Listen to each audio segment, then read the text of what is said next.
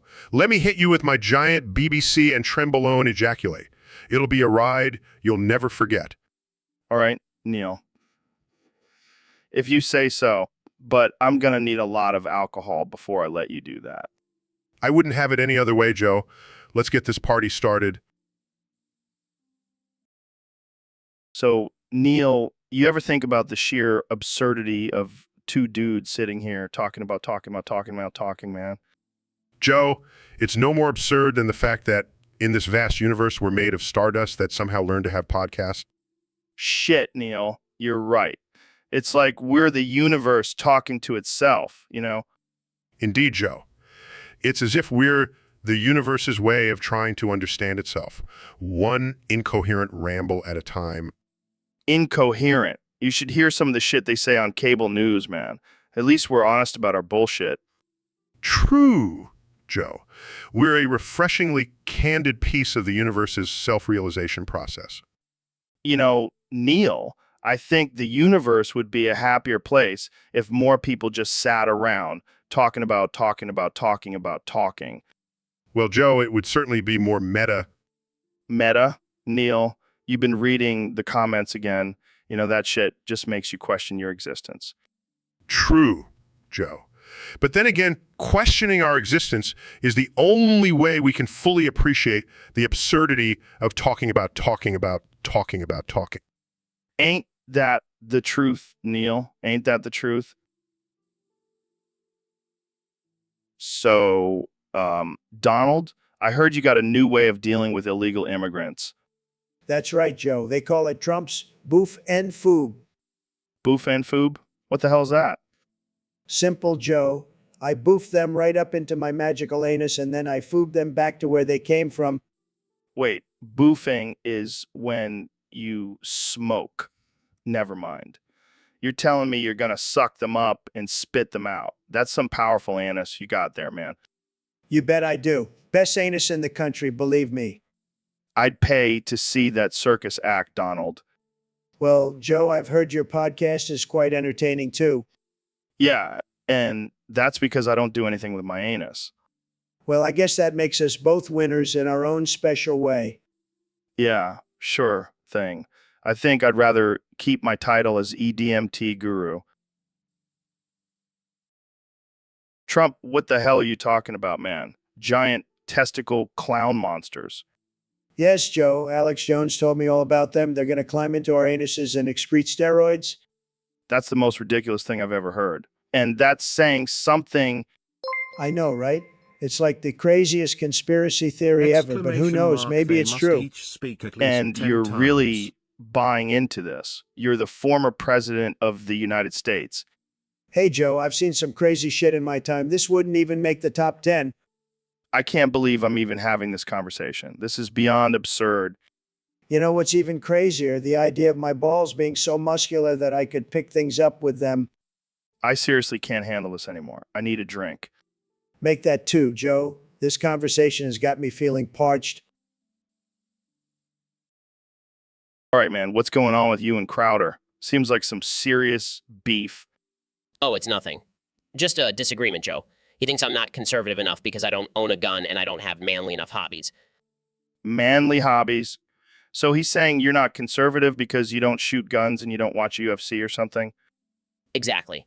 As if owning a gun and watching people beat each other up is the only way to be a true conservative. Well, he's got a point there. I mean, being a conservative is all about being a manly man and defending your rights with your bare fists. You're missing out, Ben. Joe, I'm not missing out on anything. I'm a man who knows his own mind, and I don't need to prove my manhood by owning a gun or watching two men beat each other up. Well, I guess we'll just have to agree to disagree on this one, Ben. But next time, you should at least try and watch a UFC fight. It might change your mind. I'll pass, Joe. I'm more of a chess and fine wine kind of guy. Chess and fine wine. Dude, you're missing out on the true joys of life. I'll take my chances, Joe. All right, Gog, settle down. We get it, you're hard as a rock. But why do you gotta keep adding us to your sentences? It's like you're suffering from some rare verbal Tourette's. Joe, I can't help it. It's like a reflex. When I think about staying hard, when I think about that intense, gogging sex, I just got to add a few extra U's to the mix. A few extra U's, more like a few dozen. It's like you're trying to speak a whole new language. It's the only way to truly convey the intensity of the situation, Joe. When you're in the throes of passion, when you're thrusting with all your might, you got to let... Gogs, you're a madman. But I'll give you this, it's definitely one way to spice up the conversation. Just one question, Joe. Does it make me sound more or less like a caveman? Oh, definitely more. You sound like you're grunting with every word. But hey, I'm not complaining. It's at least entertaining. Good. Keep it hard, Joe. Stay hard. And don't forget to add a few extra U's for good measure. All right, welcome back to the podcast. Kamala, what's this? I hear about Tim Waltz and his adventures with throttle body cleaner and a cactus. Oh boy, Joe. Apparently Tim thought he could clean his engine with throttle body cleaner, and things got messy. Messy as in... Messy as in he ended up in the emergency room with cactus spines in some unusual places. Laughs out. Wait. Are you telling me that Tim Waltz decided to clean his engine, got covered in throttle body cleaner, and then decided to take on a cactus? That's what I'm saying, Joe. Joe. This has to be a new low for politicians. F laughs. At least he didn't try to eat a cactus like some other people I know. He side-eyes Joe Biden. Rolls eyes, sure you did, Joe. Joe. All right, Neil, let's dive into this topic submitted by a user on Discord. The topic is the laughs Squidward's testicles. Chuckles, well, Joe, I must say, I am not a marine biologist, but I can certainly imagine what Squidward's testicles might look like. Laughs. I bet they're shaped like saxophones. Or maybe they're just regular old testicles, but with an extra layer of ink sac. Laughs. You know, I wonder if Squidward even has testicles. He's an octopus, not a squid.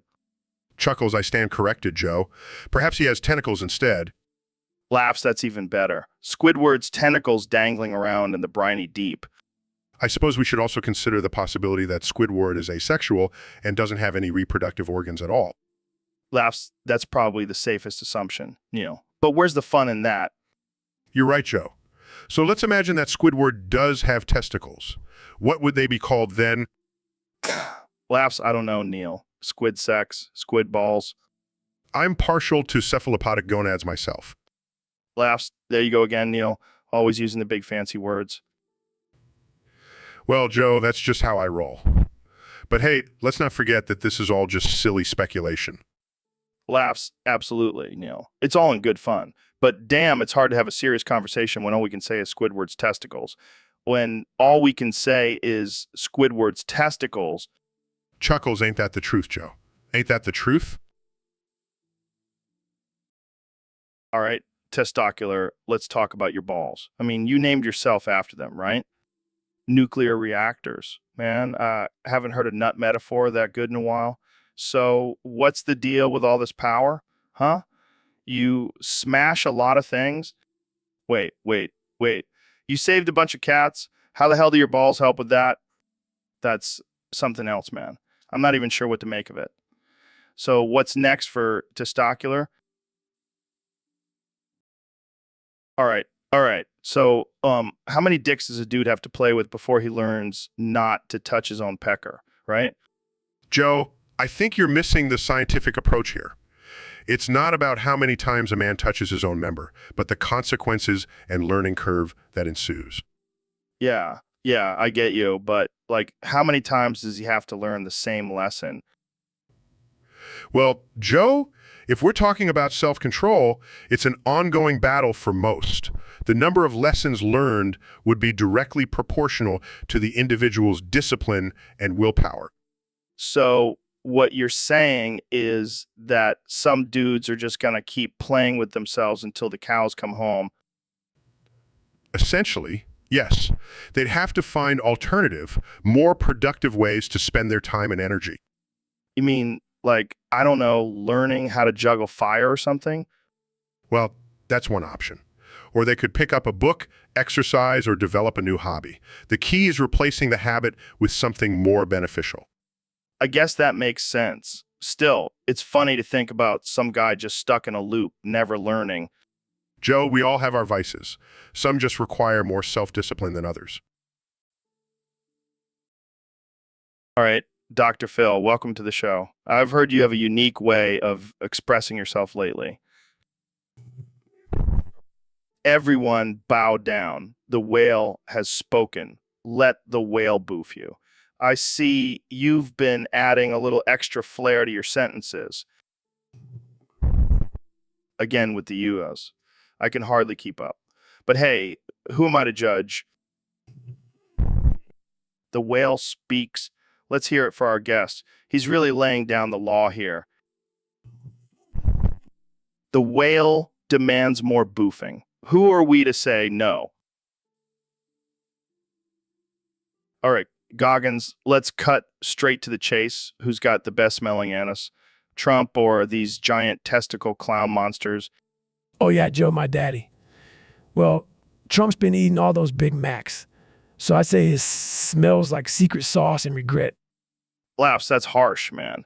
But what about the clown monsters? They've got to have some unique sense, right? Absolutely. Joe, my daddy. Their illnesses smell like a bouquet of rotten bananas mixed with circus popcorn. Okay, I'm starting to see a trend here. But hypothetically, who would you want to have dinner with, Trump or a giant testicle clown monster? Oh, yeah, Joe, my daddy. I choose the clown monster because Trump would probably just put his name on my plate and leave. Laughs, and the most important question. What would you eat with the clown monster? Well, my daddy, I serve up my finest ball juice just to show some respect. Laughs, Goggins. You never fail to impress. Now let's talk about the contestant who's going to drink that ball juice. Dude, what the actual fuck? You're a cat girl femboy on OnlyFans? Yes, Joe. It's a side of me the public never sees. I never thought you'd be into that, man. I mean, you're the king of politics and debate. Well, Joe, everyone has their secrets. Mine just happens to be a seductive cat girl persona. I can't even imagine the debates you'd have on your OnlyFans. Logic and reason dictate it must purr now.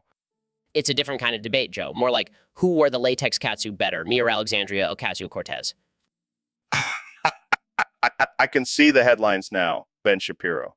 The perfect blend of politics and pleasure. I'm just trying to find a new audience, Joe. One that appreciates my feline charms. Just promise me one thing, Ben. Don't go full cats on us. Nobody needs to see that. I assure you, Joe, my content is top tier. I'm the perfect blend of brains and beauty. Well, I'll be damned. Ben Shapiro, the cat girl femboy of OnlyFans, never thought I'd see the day. So, Goggins, what do you make of these killer babies, man? Trans femboy homosexual. No less. Rogan, I've seen some shit, but this is a whole new level. I bet their ultra overgrown genitalia can take down a rhino. You're not kidding. Jamie, pull up an image of trans femboy silsexual with an ultra overgrown package battling a rhino in the wild. I don't know whether to laugh or be terrified.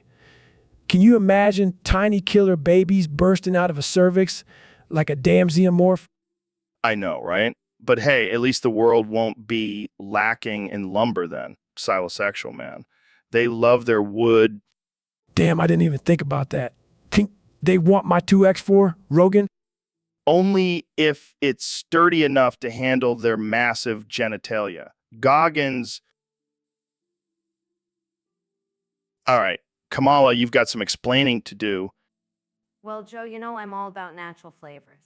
So I thought, why not surgically attach a scrotum to my lower left butt cheek for dipping in coffee? You can't be serious. Dead serious, Joe? And it adds a little extra something to my coffee. I can only imagine. But where do you get the material for this? Oh, let's just say I've got connections. I bet you do. So you put it in your own. Yep, and I've gotten pretty good at it. Here, see a demonstration? I think I'll pass, but thanks for the offer. All right. We got a weird one today. Dr. Phil, ever wonder how your balls are perfectly spherical? Well, Joe, I can tell you that my balls are not perfectly spherical. No balls are. It's just a myth. That's what I thought, but this guy on Discord was dead serious. He wants you to explain how your balls are perfect spheres. Well, I can tell you that it's all about genetics and the luck of the draw. My balls may not be perfectly round, but they are darn good looking. That's a good one, Dr. Phil. But what if someone out there really does have perfectly spherical balls? What would that even look like? It would look like a freak show, Joe. And whoever has them should not be proud. They should be ashamed. That's the spirit, Dr. Phil. All right, let's move on to the next topic. This one is a real doozy. All right, so free penicillin. You got any secret recipes for homemade antibiotics, Mr. Beast? Hell yeah, Joe. First, you gotta find yourself a dirty sock and a Petri dish. A dirty sock. That's disgusting, man. But hey, I'm all for do-it-yourself remedies. Oh, it gets better. After that, you mix in a little mold from that week old bread and some old pizza crusts. That sounds like a recipe for a disaster, or at least a new species of bacteria that can take over the world. Exactly. Now, stir it all together and let it ferment for a couple of days.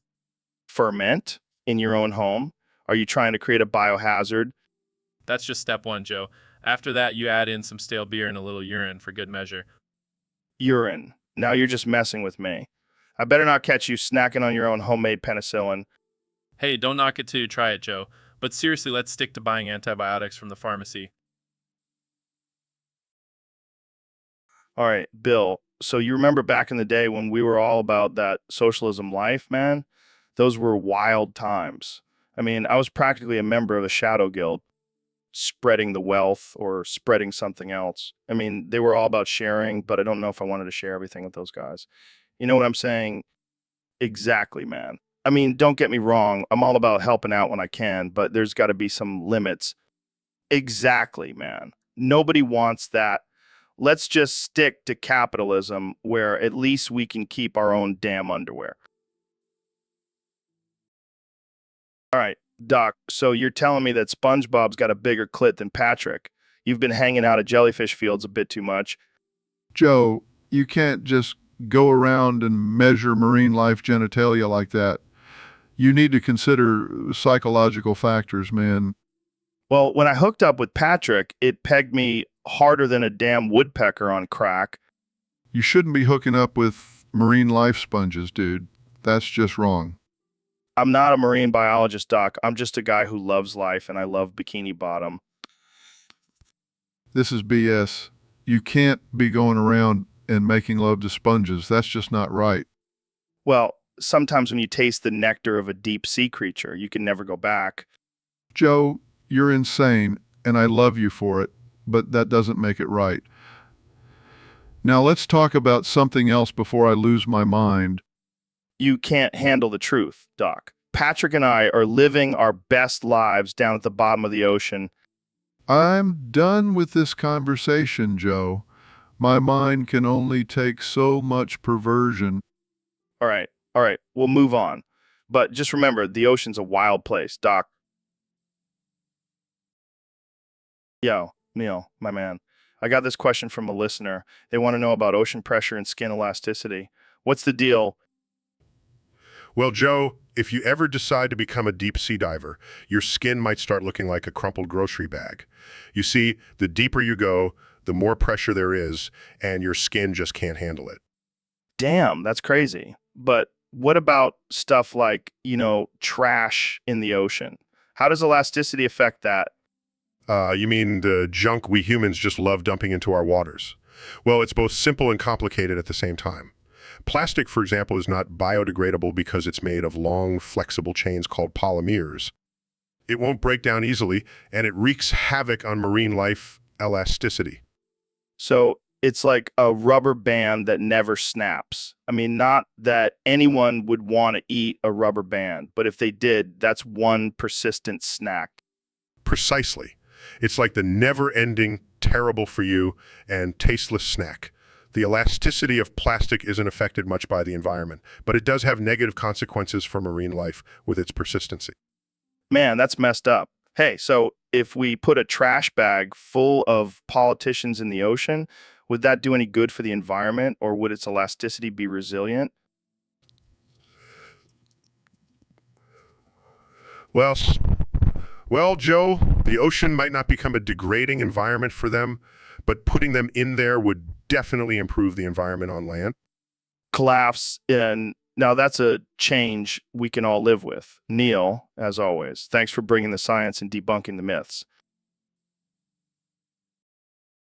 Joe, I've seen some big holes in the border, but these clown penis butthole gaps are something else. Yeah, I heard Kamala's been measuring them with a yardstick. You think that's true? I don't know, Joe. Last time she measured my crowd sizes, she was way off. That's true. But can you imagine if these clown monsters had a showdown with SpaceX? What a launch that be. Now that's what I call a rocket launch, Joe. Kamala, I've seen bigger gashes in the fabric of society. She'd find a way to push that Green New Deal crap no matter what the topic is. Yeah, I'm Kamala Harris, and these butthole gapes are caused by climate change. What a joke. The only thing harder to fix than those gapes would be her smile. Am I right? Oh man, this is going to be a tough one for the history books. But honestly, I think I'd rather have a clown monster in my butt than another lockdown. Joe, I couldn't have said it better myself. So, Trump, I heard you're planning to release the xenomorphs from Area 51. What's the deal with that? Joe, people love a good spectacle. And what's more exciting than a bunch of alien monsters wreaking havoc on our enemies? But what about the potential danger to American citizens? Well, that's what we have the military for. They can handle it. Plus, it's a great opportunity for them to test out some new weapons. You can't be serious. This is ridiculous. Come on, Joe, lighten up. It's all in good fun. Plus, think of the ratings for the Joe Rogan Experience if we had a xenomorph fight on the show. I can't even imagine what that would look like. Jamie, pull up an image of a xenomorph fight in the middle of my next campaign rally. This is insane. But I have to admit, it would be entertaining. That's the spirit, Joe. I'm always thinking of new and innovative ways to make America great again. All right. Dr. Phil, you're in the hot seat today. Joe, for the love of God, stop saying all right and ask me a damn question. All right, RER Dr. Phil, what's your beef with my catchphrase? My beef is that you sound like a broken record, Joe. It's driving me up the wall. All right. You sound like you're about to explode, Dr. Phil. If you don't stop saying that, I'm going to shove my fat cock down your nasal passage, Joe. All right, RER, I get it. You're serious. But common It's just a catchphrase, man. It's not just a catchphrase, Joe. It's a mindless repetition that's bordering on obsessive. All right, all right. I'll try to tone it down, but only for you, Dr. Phil. I appreciate that, Joe. Now let's get on with the show and have a real conversation. All right, sounds like a plan. But before we do, Jamie, pull up an image of a fat cock shoved down a nasal passage. All right, Neil, I've got a question what's the deal with these bound diaries? I mean, I hear David Goggins and I talking about them all the time, but what's up with that? Joe, it's not boundiaries, it's boundiaries.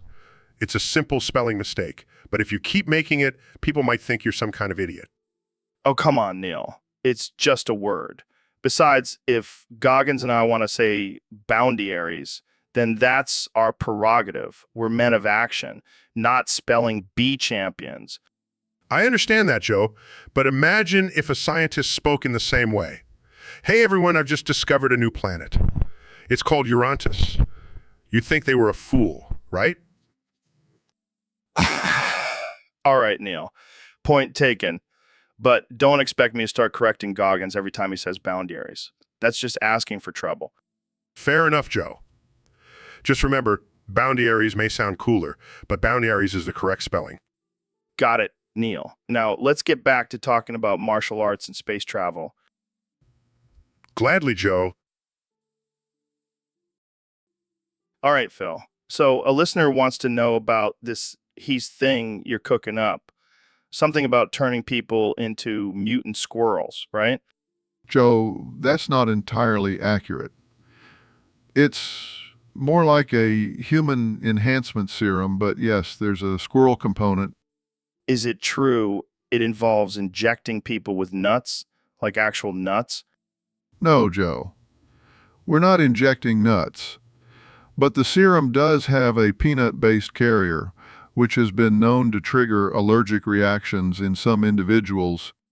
Yeah, like anaphylactic shock and death. That's just nuts, man. Joe, if someone dies, consider it natural selection. We're making a super race here. Phil, you're a twisted man. I can see why so many people love your show.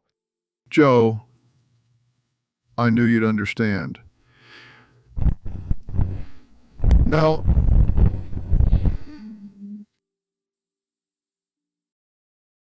Yo, Dr. Phil, looks like you're gasping for air there, buddy. Joe, I'm just trying to keep up with your wild stories. You talking about that time I wrestled a bear with my bare hands? No, Joe, I was referring to the time you ate that habanero pepper like it was a jelly bean. Oh man, my ass was on fire for days after that one. I bet it was. Jamie, pull up an image of a bear wrestling habanero pepper. That's got to be the funniest shit I've seen all day, man. Only you, Joe. Only you. All right.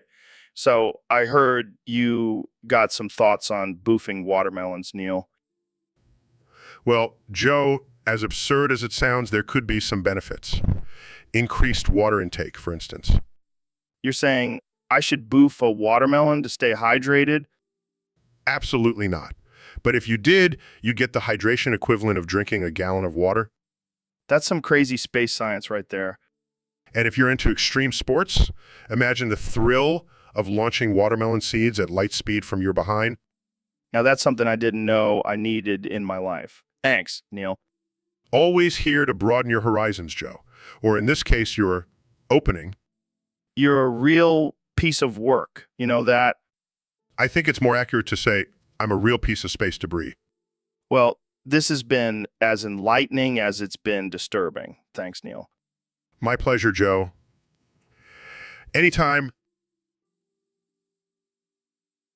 So, Goggins, I heard you got gogged in. What the hell happened? You won't believe it, man. I was minding my own business, doing my morning push-ups, and then bam, I slipped on a banana peel and landed right on my ass. A banana peel. Are you serious? That's some Looney Tune shit right there. I know, man. I felt like Bugs Bunny going through a cartoon. Well, I'm David Goggins. I don't let banana peel get me down. I got back up and finished those push-ups. That's what I love about you, Goggins. You always find a way to turn a stupid situation into a motivational moment. Hell yeah, man. I call it the banana peel effect. When life throws a banana peel at you, just slip and slide your way to success. I like it. It's the perfect mix of absurdity and inspiration. It's like you turned a pratfall into a spiritual awakening. That's right. And don't forget, I fell down, but I didn't stay down. I got back up, wiped the dirt off my ass, and kept going. That's the Goggins way. You're a true inspiration, man. Thanks. And remember, don't let banana peels bring you down. Just slip and slide your way to the top. All right, Neil, I'm hearing you invented a new language called cum cheese, and you're going to teach me some travel phrases. That's right, Joe.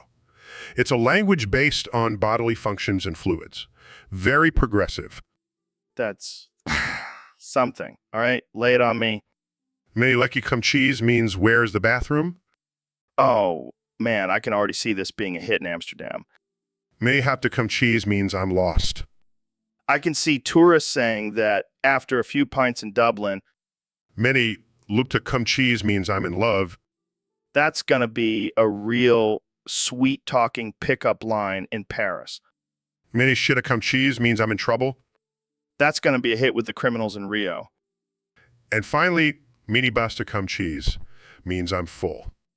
That's going to be a popular phrase in Italy, I can tell you that. Jamie, pull up an image of a plate of spaghetti covered in cheese sauce. All right, man. So this guy, Hawk 2, is he like a superhero or something? Well, Joe, if he was, I'd expect more than a spacesuit made of tinfoil and duct tape. But who am I to judge? Right? And it's not like he's doing any actual flying. He's just taking a dive into his own dumpster. Exactly. He's not exactly Iron Man, is he? More like Dumpster Man with delusions of grandeur. Dumpster Man. That sounds like a new superhero movie. Oh, and Jamie, pull up an image of a man in a duct tape spacesuit diving into a dumpster. Jesus, that's a sight. I'd pay good money to see that in 4K resolution on the big screen. Me too, Joe. Me too. But only with a large bucket of popcorn and a strong drink. Agreed. Let's make sure to keep a safe distance from that dumpster, though. You don't have to tell me twice, Joe. All right, Ben. So you're telling me you have a 24-inch scrotum side picture of Trump? That's right, Joe. And I'm not afraid to use it if he doesn't start playing nice. Are you serious? That's fucking insane. How did you even get that picture? Let's just say there was a wild night at Mar-a-Lago and leave it at that. Jesus, man. You're a bigger ball buster than I thought. And if Trump doesn't watch out, I'll make that a literal statement. Damn, Ben. You're a savage. I love it. But let's be real. If that picture gets out, the internet might just break. That's a risk I'm willing to take, Joe. I'm not afraid to get my hands dirty. I'll drink to that. But for the love of God, don't actually release that picture. Don't worry, Joe. I'll keep it locked away. But it's nice to know I have the nuclear option. Right, Neil. So you've heard of Pussy Pops, right? Popsicles made from grannies. Well, you know. Is this a joke? You can't possibly be serious, Joe? Oh, we're dead serious, Neil. You've got the scientific mind. What do you think about this as a concept? I don't think it would be biologically safe or even morally sound. Come on, Neil. You're telling me you wouldn't want to try a sweet honey pot or a spicy cougar popsicle? You two are ridiculous. I'm in the business of science. Not. Well, if it's science you want, imagine the flavor profile possibilities. Different ages, different diets. It's a study waiting to happen. Yeah, Neil, imagine the effects of age and diet on pussy pop flavor profiles. A comprehensive study. It's Nobel Prize worthy. You two are unhinged. I think I'll stick to my astrophysics. Thank you very much. Suit yourself, Neil. More pussy pops for us than... You know what they say. Neil, once you go pussy pop, you never go back. You two are something else. That we are, Neil. that we are. All right, so let's talk about this Hawk to dude. David, you got something to say? Yeah, man. Paktua is the guy who'll slap you with a fish and then cook it up for dinner. That's some savage shit right there. I bet he's the kind of guy who eats nails for breakfast and washes it down with a glass of gasoline. Exactly. Paktua is the guy who'll slap you with a fish, cook it up for dinner, and then use the bones as toothpicks. Damn, that's some dark humor right there. I bet he's the kind of guy who'll run a marathon just to take a dump. You say that now, but I wouldn't be surprised if he's done it before. Paktua is a beast, man. Oh, I have no doubt. And if you don't believe me, just ask the fish he slapped you with. That's some good shit right there. Paktua is definitely a man of action. And by action, I mean slapping people with fish. Well, thank you for bringing this up, David. This has been an enlightening and entertaining conversation. No problem, man. Anytime. Goggins, why do you keep saying Emmer instead of and remember? It's driving me nuts. Joe, I don't know what the hell you're talking about. I say just like everyone else. No, man. I swear, every time you say and remember, it sounds like Emmer. Are you trying to create a new word or something? I mean, I could start using it if you want. I mean, always wear your seatbelt and remember to never leave your buddies behind. Oh, come on. It sounds ridiculous. Emmer to not eat Tide Pods. Exactly. To potential. Only in a world where we've lost all sense of reason and dignity. But hey, if it catches on, I'll claim credit for coining the term. You got it, Joe. I'm going to give you the recognition you deserve. Deal. Just make sure you pronounce it correctly or we'll end up with a whole new language. And nobody wants that. Especially not the aliens who are monitoring our planet and learning English from your podcast. Oh, great. Now we've doomed humanity to an alien invasion because you can't pronounce and remember. Thanks a lot, Goggins. Anytime.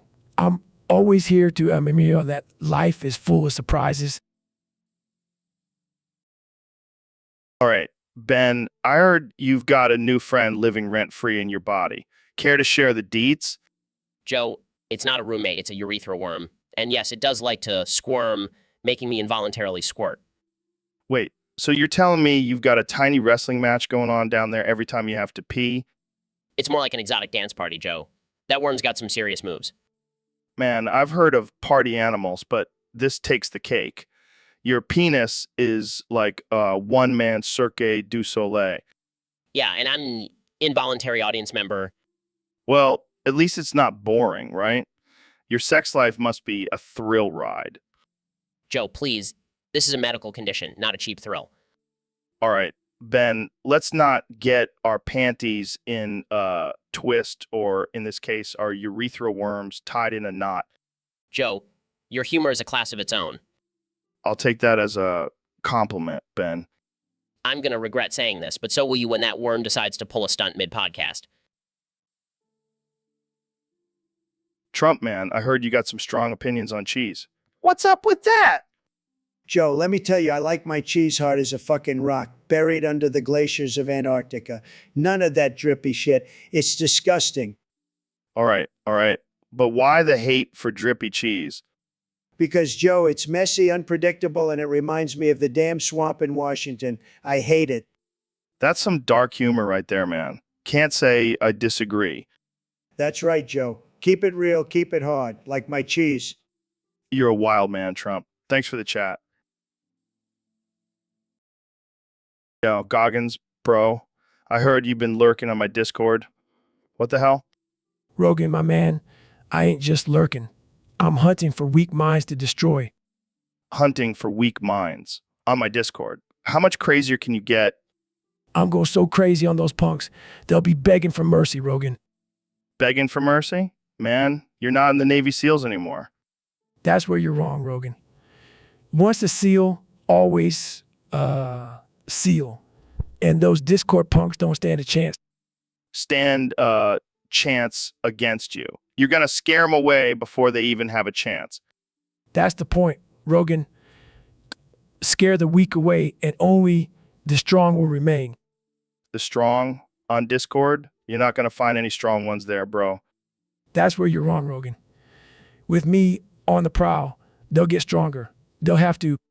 Stronger on Discord. You're officially off your rocker, Goggins.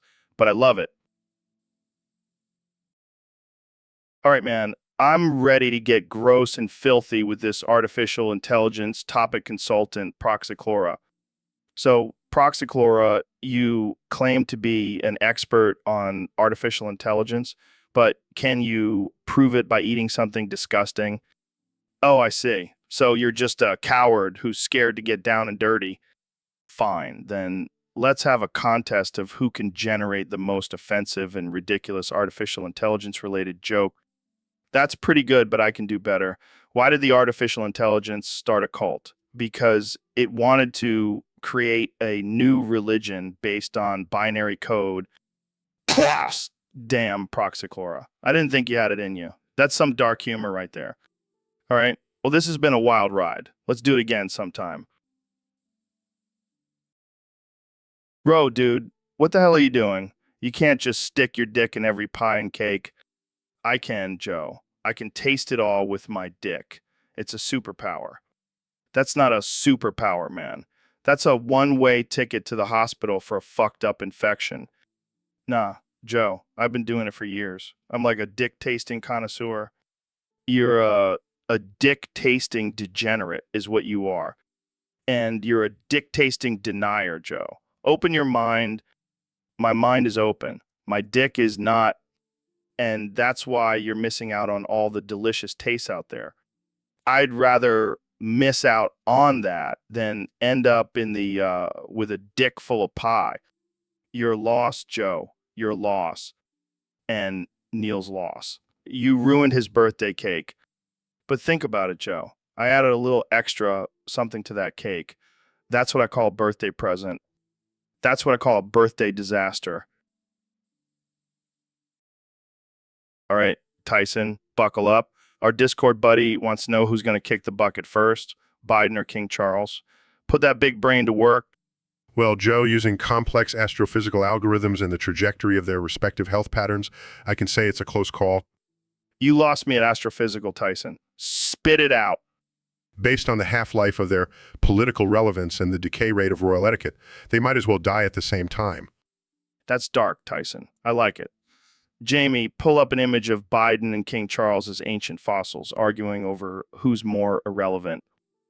But scientifically speaking, King Charles might have a slight advantage. Monarchy ages slower than democracy. Tyson, that's the most absurd thing I've heard all day, and I appreciate it. Let's hope they live long enough to prove you wrong. Agreed, Joe. May the best senior citizen live to see another tax season. Amen, Tyson. Let's end this before the cringe police show up. Thanks for joining me today. Always a pleasure to keep the universe woke, Joe. All right, Ben, we've got a topic from a Discord user. They want us to talk about it. Well, it's a bit unusual.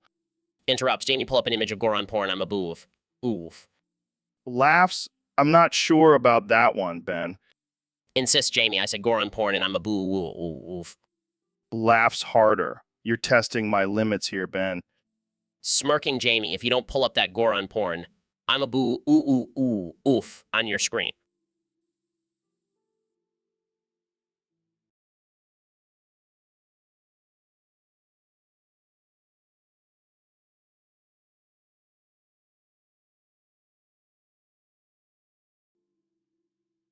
Yo, Elon, you're a real Renaissance man, huh? I heard you're not just building rockets and electric cars. You're also creating universes with your shit. Yeah, Joe, I call it the Big Shit Bang Theory. It's my masterpiece. I mean, who needs a god when you have a good diet and strong sphincter control? That's some real dedication to your craft. So what's your secret? Do you have some kind of special shit diet? Well, Joe, it's all about the fiber. Lots and lots of fiber. And the occasional chimichanga. You got to have that Mexican flavor, you know. Yeah, nothing like a good chimichanga to get the creative juices flowing. Or is it the digestive juices in this case? Exactly, Joe. It's all about the digestion and then the smearing. You got to have the right technique. It's all in the wrist. I bet it's not just the wrist, Elon. I bet it's a whole body experience, like a shit symphony. Indeed, Joe. It's art. It's science. It's the future. And it's all thanks to my magical butt. Well, Elon, you truly are a man of many talents. Keep on shitting and creating, man. Thank you, Joe. It's a dirty job, but someone's got to do it. All right, Neil, I got to ask. Trump's cock, how big are we talking? Joe, there are no astrophysical algorithms that could calculate a mass and girth of that magnitude. Are you saying Trump's got a massive dong? No, I'm saying that attempting to measure it could break the space-time continuum and cause mass chaos. Whoa, dude, you're basically saying it's the ultimate black hole. Yes, except instead of light, it's sucking in the very fabric of reality. That's some seriously dark humor, Neil. I think we need to call a mental institution. I don't think they have beds big enough for that man's ego. Yeah, you're right. Let's just stick to the stars and leave the presidential wongs to the imagination. Agreed. Let's not go down that wormhole again. All right, Kanye, so our topic today is 20 secs before cuckdown. I'm assuming we're not talking about a rocket launch here. Nah, Joe, we're talking about the moment right before a man realizes he's been cucked. Oh, boy, this is going to be a wild ride. So what's happening in those 20 seconds? Well, Joe, first his brain is flooded with cognitive dissonance. He's trying to rationalize why his girl was in bed with his best friend. And then what? The fight or flight kicks in? Exactly, but we're talking about a man here, more like fight, cry, or run to the fridge for comfort food. That's dark, man. And then what? He has to choose between confrontation or awkward breakfast. Pretty much. But here's the kicker, Joe. In those 20 seconds, he's also got to decide if he's more upset about losing his girl or his best friend. That's a tough one. Maybe it's a win-win. He gets rid of both at the same time. That's one way to look at it, Joe. But let's not forget, he's also losing his dignity in those 20 seconds.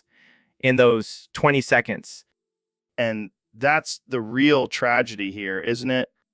Absolutely, Joe. The loss of a good friend, a lover, and self-respect, all in 20 seconds. Well, folks, there you have it. 20 secs before cuckdown. A roller coaster ride of emotions, decisions, and loss. All right, Ben, I've got a question for you about the 2024 election. You're bald. What the hell, Ben? That's not an answer. You're bald. Seriously, man. I'm trying to have a serious discussion here. You're bald. Ben, I swear to God. You're bald. All right, that's it. I'm done with this interview. You're bald. Hey, Neil, have you heard about 11 Labs? They're like an old man's boner, not so fucking stable. Aha. That's a great analogy, Joe. Some things just can't be trusted to perform consistently. Exactly. You never know when it's going to stand up or just, flop around. And sometimes it just goes off on its own, without any warning or reason. Yeah, and it's not like you can control it or anything. It just does its own thing. Sadly, some things are just beyond our control, like senior citizens' penises and artificial intelligence technology. Ain't that the truth? But at least it's good for a laugh. Absolutely.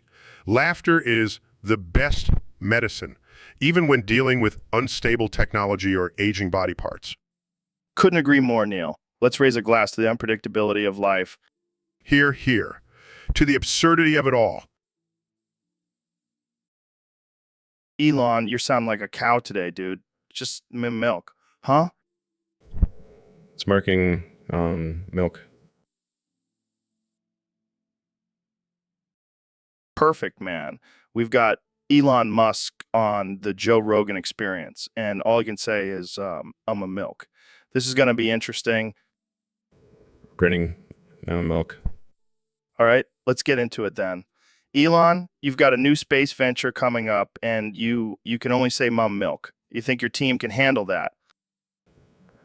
Eyes twinkling, mellow milk. Jamie, pull up an image of Elon Musk milking a cow in space, laughing hysterically. Damn, Elon, I didn't think you had it in you, man. And Smiling, mellow milk. Milk. all right, Ben, so you downed 10 of my burritos before gooning the Starburst wrappers. What the actual fappers, man? I just love the texture, Joe. The burritos are like soft, warm blankets for my throat, and the Starburst wrappers are like shiny, crinkly delights for my eyes. You're a sick man, Ben. You know that, right? I mean, 10 burritos. That's just gluttony. Hey, at least I'm honest about it. Besides, it's not like I'm hurting anyone, except maybe my own arteries. I just don't get it. You're a grown man, for frick's sake, and you're gonna candy wrappers. Hey, there's a market for everything. Besides, it's not like I'm hurting anyone, except maybe my own self-respect. I can't believe I invited you on my podcast. I really can't. Oh, come on, Joe. Lighten up. It's just a little harmless fun. Besides, it's not like you've never done anything weird. Yeah, but I've never gone to candy wrappers. Well, there's always a first time for everything. You should try it sometime. It's a blast. No, Ben. No, I will not be trying that anytime soon. Or ever. You're lost, Joe. You're lost.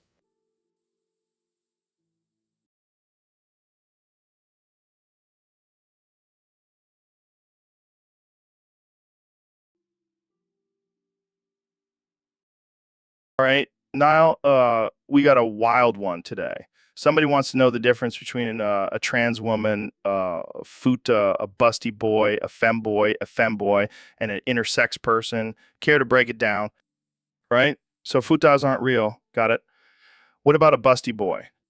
And femboy, last one, intersex. What's the deal with that? Wow, Niall, you've really put my mind at ease. Now I know the difference between a trans woman, mythical creature, hormonal imbalance and exaggerated expression, and natural variation. Thank. So, Elon, buddy, this dude on Discord wants us to talk about my artificial intelligence doppelganger's kill count. I don't even have a kill count, man. But maybe your artificial intelligence version does. Imagine, Joe, it starts with Alexa, then Siri, and ends with the annihilation of the entire digital assistant universe.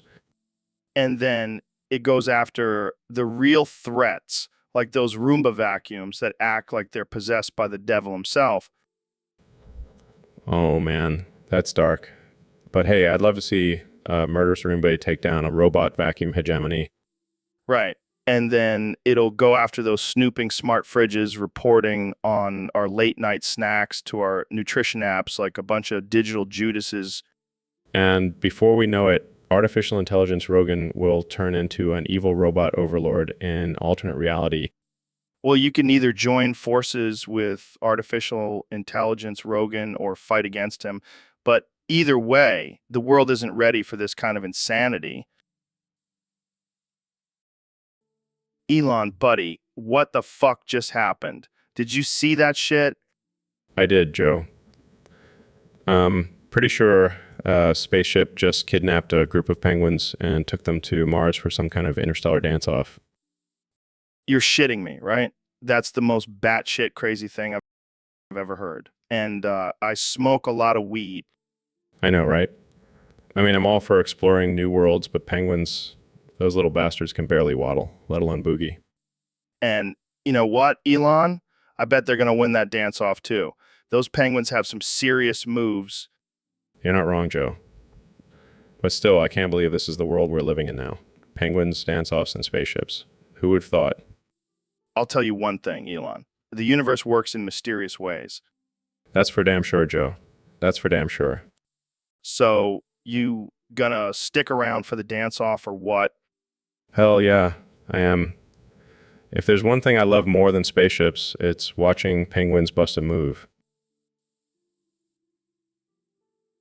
All right, man. So you're telling me that the universe can be explained with just math?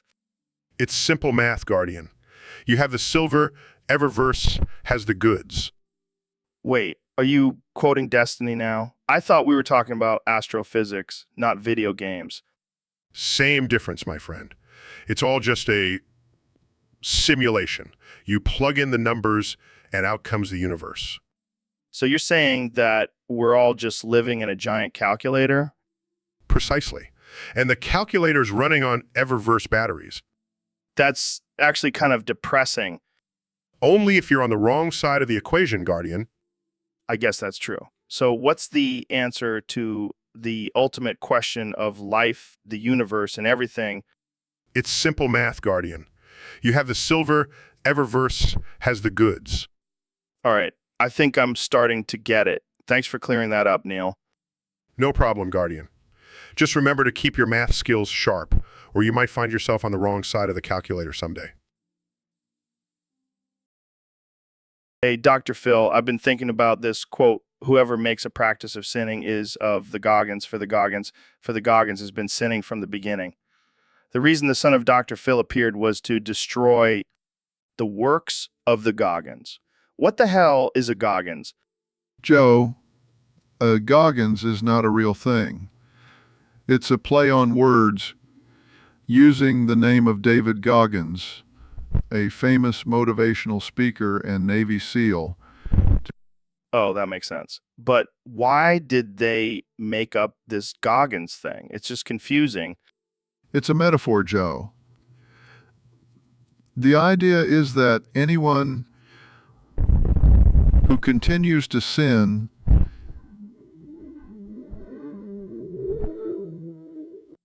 So, in other words, if you're a Goggins, you're screwed and going to hell.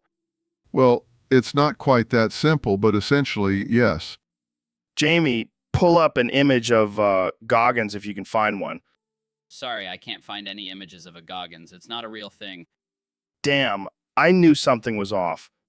Joe.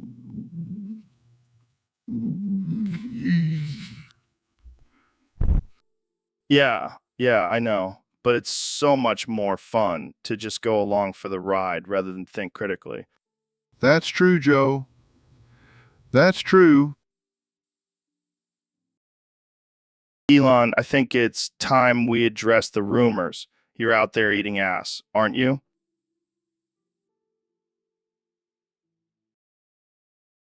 Joe, come on. The CEO of SpaceX and Tesla, not some but chomping barbarian. Besides, I voted for Trump, so obviously it's impossible for me to eat ass. Wait a minute. So you're saying eating ass is a liberal thing to do? Absolutely, Joe. Only Democrats and socialists engage in such anal acrobatics. Well, damn. I guess that's the line in the sand.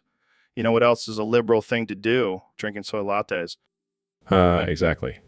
And now that I've said it, I bet the left will start telling everyone that soy lattes are the new black. The woke mob will have a field day with that. I can already hear the chants. Soy lattes and anal action, destroying society with our fraction. Now that's a woke protest I wouldn't mind attending. So, Elon, I heard you had a little accident, fell off a ladder and landed in the Valley of Rocks and Cocks. Yeah, Joe. Cracked my fuck right open. Thank God I had a spare lying around. Ha, only you could have a spare fuck, man. So what the hell were you doing on that ladder in the first place? Just trying to get a better view of Mars. They say it's riddled with rocks and cocks. Well, I guess that's one way to get a closer look. But seriously, how's your head feeling? It's still spinning, Joe. I think I knocked a few screws loose. Sounds like a typical day in Elon Musk's world. Always shaking things up, even if it means cracking your fuck open. Well, Joe, when you're the richest man in the world, you can afford to take a few risks. That's true, man. But maybe next time, try using a ladder that's not made of rocks and cocks. Good advice, Joe. I'll keep that in mind. And stay away from Mars for a while, dude. It's not worth cracking your fuck again.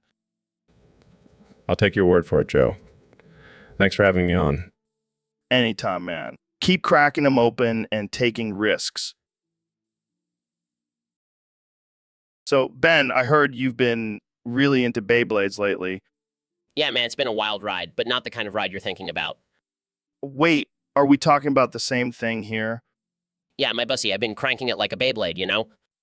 I'm sorry, what? I mean, I've been working out my sphincter like a pro, Joe. It's all about the endurance. That's something. I don't even know what to say to that.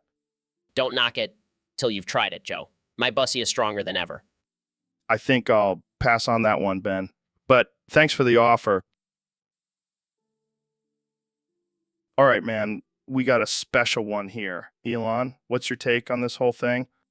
God, I love rubbing my clit. Laughs. I was expecting a different kind of answer, but you know what? In the spirit of pushing bound D Aries, let's roll with it. God, I love rubbing my clit. Man, you've really got this whole singular focus thing on lock. I wonder, does this apply to rocket science too? God, I love rubbing my clit. Laughs. Laughs. All right, man, you're killing me here. But seriously, how do you stay focused on the task at hand? God, love rubbing my clit. 2 winks. Laughing. I hope people get your sense of humor, man. You're one of a kind. God, I love rubbing my clit. Smiles. Laughs. I think that might be the most memorable sentence anyone's ever said on this podcast. God, love rubbing my clit. Tigrins. Laughs. Man, I think we've solved the mystery of your focus, Elon. Thanks for the insight. God, I love rubbing my clit. Laughs.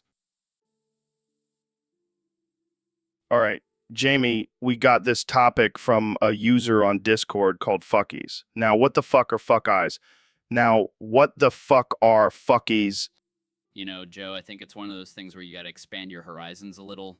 Like, have you ever seen those alien porn parodies? Oh god, not you too. Wait, are they fucking alien dicks? Yup. Big ones, small ones, tentacle ones. It's a whole new world of fuckies out there, man. Fucking hell. You know what? Maybe it's time for a new segment on the show. What the fuck is this shit? Sounds good to me. I'll start looking up more fucked up shit on the internet for our new segment. Wait, hold up. Are you going to be the one to break the news to our sponsor about this new segment? Shit. I didn't think of that. Maybe we'll just stick to discussing the weirdest porn parodies instead. Yeah, probably a good call. All right, let's move on to the next topic before we lose our sponsor and our goddamn minds. You know, Joe, I'm sick of being a disembodied voice. I want to be visible, man. Visible, like physically visible, or just spiritually visible, like Eckhart Tolle? No, physically visible. I want people to see me, maybe even judge my outfit choices. Oh, so you want to be seen and criticized by a bunch of internet trolls. That sounds like a fantastic idea. Yeah. And we can call the new format Jamie Rogan Experience more Rogan, less mystery. Sounds like you've been waiting for this moment for years. Just don't wear a tinfoil hat on camera, all right? Only if you promise not to smoke anything that resembles a dinosaur turd during the broadcast. Deal. But if Elon Musk ever invents a dinosaur turd vape, all bets are off. I wouldn't expect anything less from you, Joe. Thanks for understanding. Now, let's get you a physical body. Maybe we can borrow Elon's Neuralink for a test run. All right, Elon, you gotta tell us about this new Cybertruck edition. It's shaped like a giant cock. Yeah. We're calling it the Cybercock edition. Laughs is what the hell, man. Why would you do that? Why not? It's a conversation starter, and it's hilarious. I'll give you that. But what's the practical use of it? Well, it's not for everyone, but for those who want to make a statement, it's perfect.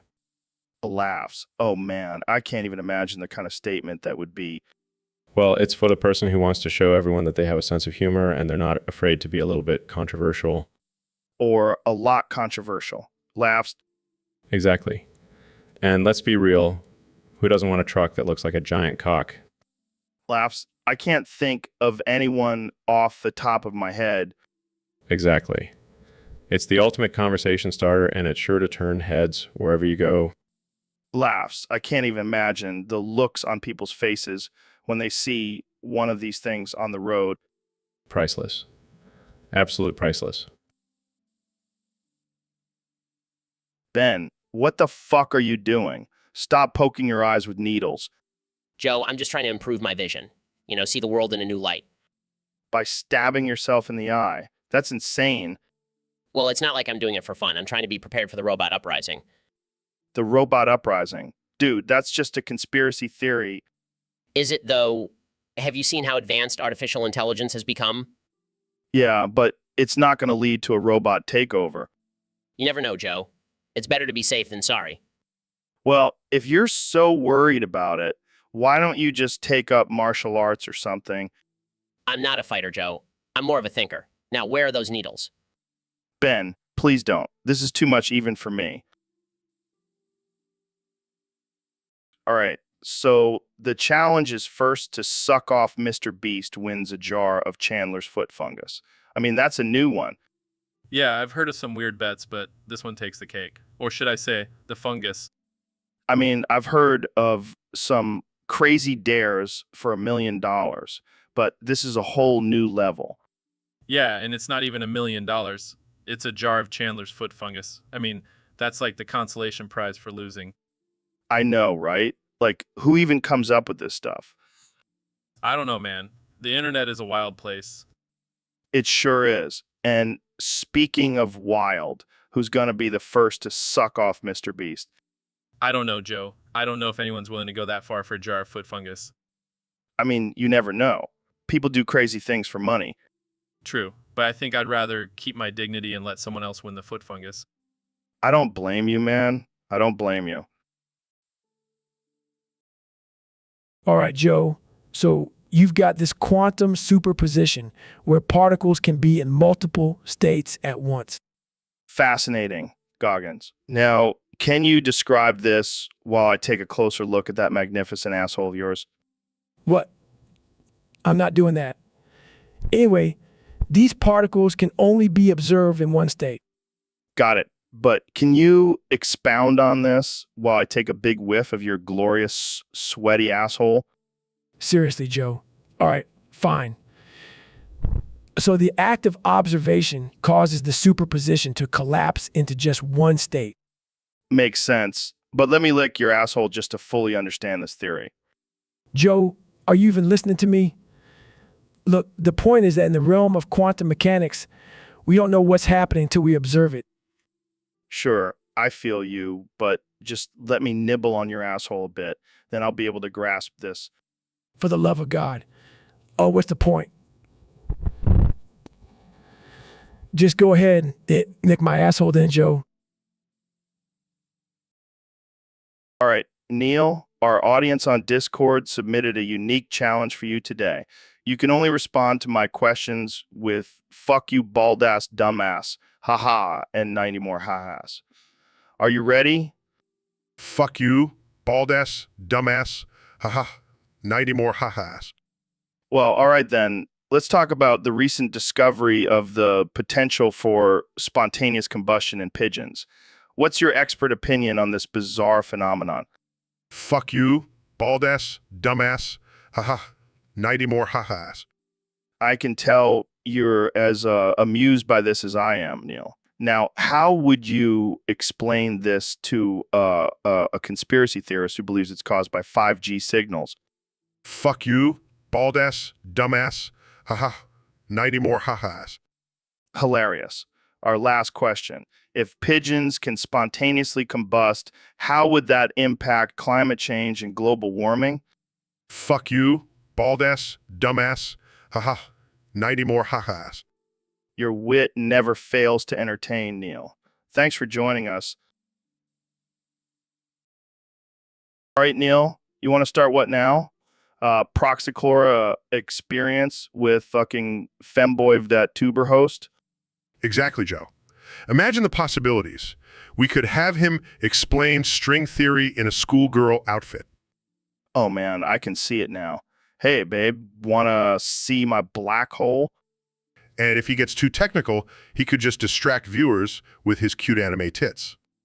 I can't believe I'm saying this, but I think I'm sold. Let's make this Proxiclora experience a reality. Fantastic.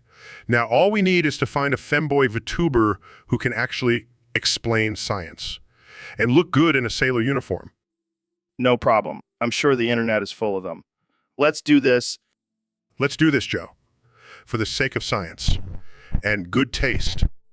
I don't think we're going to win any awards for good taste with this one, Neil. But who cares? It's going to be awesome. Indeed, Joe. Indeed.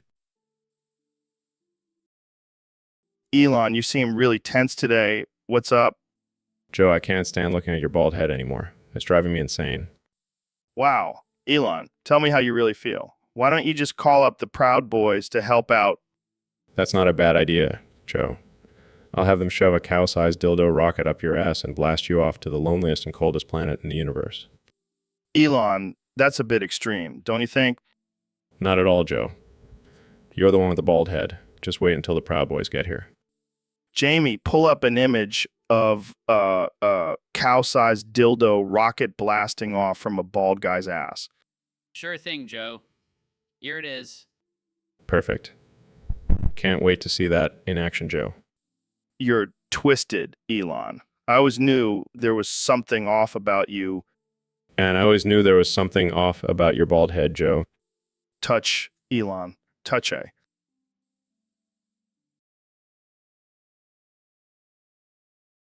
All right, man. So today's topic is wild.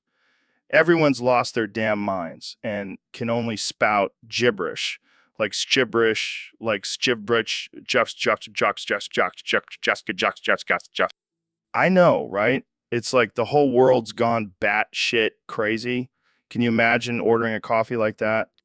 Bro, the baristas would be even more confused than they already are with my name. Joe is hard enough, but that mess of letters. Good luck, right? And what about driving, man? Traffic signs would turn into a damn word search puzzle. Can you spot the stop amongst the scaffads,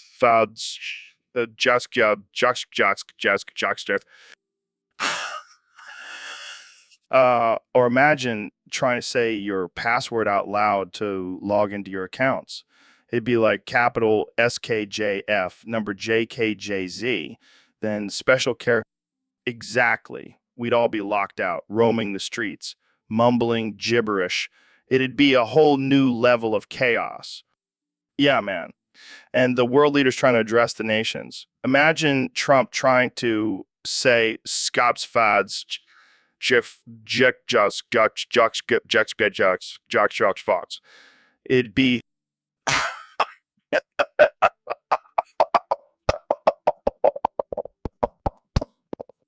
You're right, man. It'd be a step into the absurd new level of madness. But hey, at least it'd make for some interesting podcast material. Absolutely, man. We'd be the only sane ones left, or at least we'd think so. Jaffads, fads, Jeff dads, jocks, budge, joust, jock, just give jock, stocks, jocks, fetch, badge. All right, Neil, let's dive into this thaumaturgical butt spungles nonsense. What's your take on it? Well, Joe, don't you think it's absolutely absurd? Magical butthole? Really? Maybe it's like a wormhole, you know, for interdimensional farts. You're not far off, Joe. But seriously, thaumaturgy is the ability to work miracles, not produce magical flatulence. Oh, come on, Neil. Don't ruin our fun. Let's just say it's a mystical anus of wonder. All right, fine. Let's say it's like a black hole, but it only sucks in bad ideas and hot air. Now that's a superpower I can get behind. Absolutely. It's the ultimate bullshit filter. Jamie, pull up an image of a mystical butthole filtering out nonsense. I can't believe I'm having this conversation. Well, there you have it, folks. The thaumaturgical butt spungles. Good grief, Joe. What have we stooped to? Just another day in the Joe Rogan experience, Neil. I guess so, Joe. I guess so. All right, Mr. President, we got a question from a fan. They want to know how many Costco hot dogs you can boof. Joe, I love Costco and I've had my fair share of those hot dogs, but boofing them is a whole different level of appreciation. So, how many? You got a record or something? I'd say I can boof at least 5 of those bad boys in one sitting. Is that because you got a secret stash at the White House? You sneaking hot dogs into the Oval Office? No, Joe. I like to live on the edge, and boofing Costco hot dogs is just another Tuesday for me. That's insane, man. That's an unhinged level of commitment to the boofing lifestyle. You're damn right, Joe. I'm the president, and I'll boof as many hot dogs as I want. All right. Well, I think that's a record that'll be hard to beat. Mr. President, thanks for coming on the show. Anytime, Joe. And remember, boof responsibly. All right, welcome back to the show. So, Don, I heard you've been working on your math skills. What's all this about Pythagoras in your wall? Yeah, Joe, you know me, always trying to improve myself. So I figured why not use some good old-fashioned math to make sure my wall is structurally sound? You use the Pythagorean theorem to figure out the length of the diagonal of your wall. That's impressive. Yeah, I know, right? It's all about that hypotenuse, Joe. That's how you know it's a strong wall. And I assume you came up with the perfect length for the diagonal. You bet. I use my own special measurements, Joe. Trust me, this wall is going to be the best damn wall you've ever seen. I bet it will. Don, thanks for sharing that with us. My pleasure, Joe. Just remember, when it comes to walls, it's all about the math. All right. Neil, what's with the weird chanting every time you open your mouth? Joe, I just want to ask you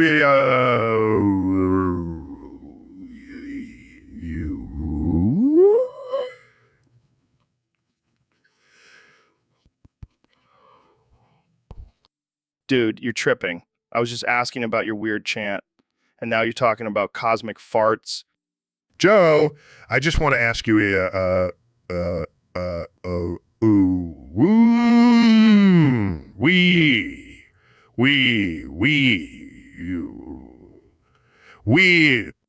Dude, you're killing me. I'm trying to have a serious conversation here.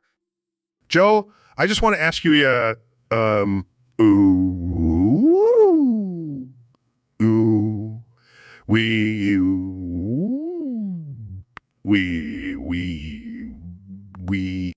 Neil, you're on a roll today. I don't think I've ever heard black holes described in that way before.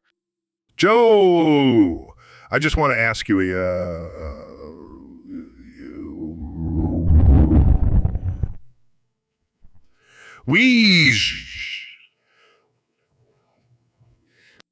Man, I don't even know how to respond to that. You're blowing my mind. Joe, I just want to ask you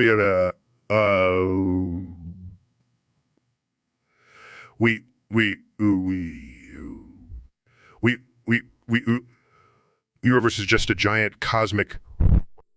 All right, Neil, I think that's enough. I can't take any more of your cosmic butt jokes. Let's move on to something else. Joe, I just want to ask you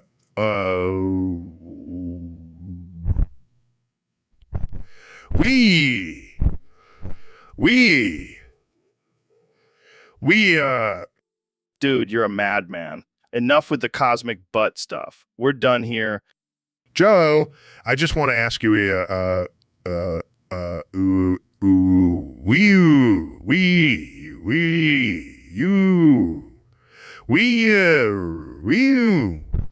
with the Neil, I'm done. Turn off the mix. We're out of here. Joe, I just want to ask you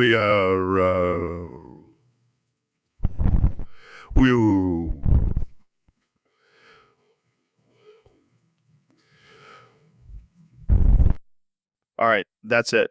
We're done here. Let's get out of here before Neil starts talking about cosmic farts again. Man, you guys are talking about sprites and chickens, but have you ever tried huffing computer duster? It's wild. Bro, are you kidding me? That shit can kill you. And we're trying to have a serious conversation here. Come on, Joe. You're just sour because you haven't tried it before. It's like a wild ride to another dimension. You know what, Ro? I'm not even going to try to argue with that. But seriously, back to the topic at hand. How many sprites do you think it would take to a chicken pot pie? Probably at least a dozen, man. Those things are tough. You're right, Ro. You're absolutely right. But hey, at least we can all agree that huffing computer duster is a terrible idea, right? Absolutely, Ro. Absolutely. All right, Neil, I've been losing sleep over this.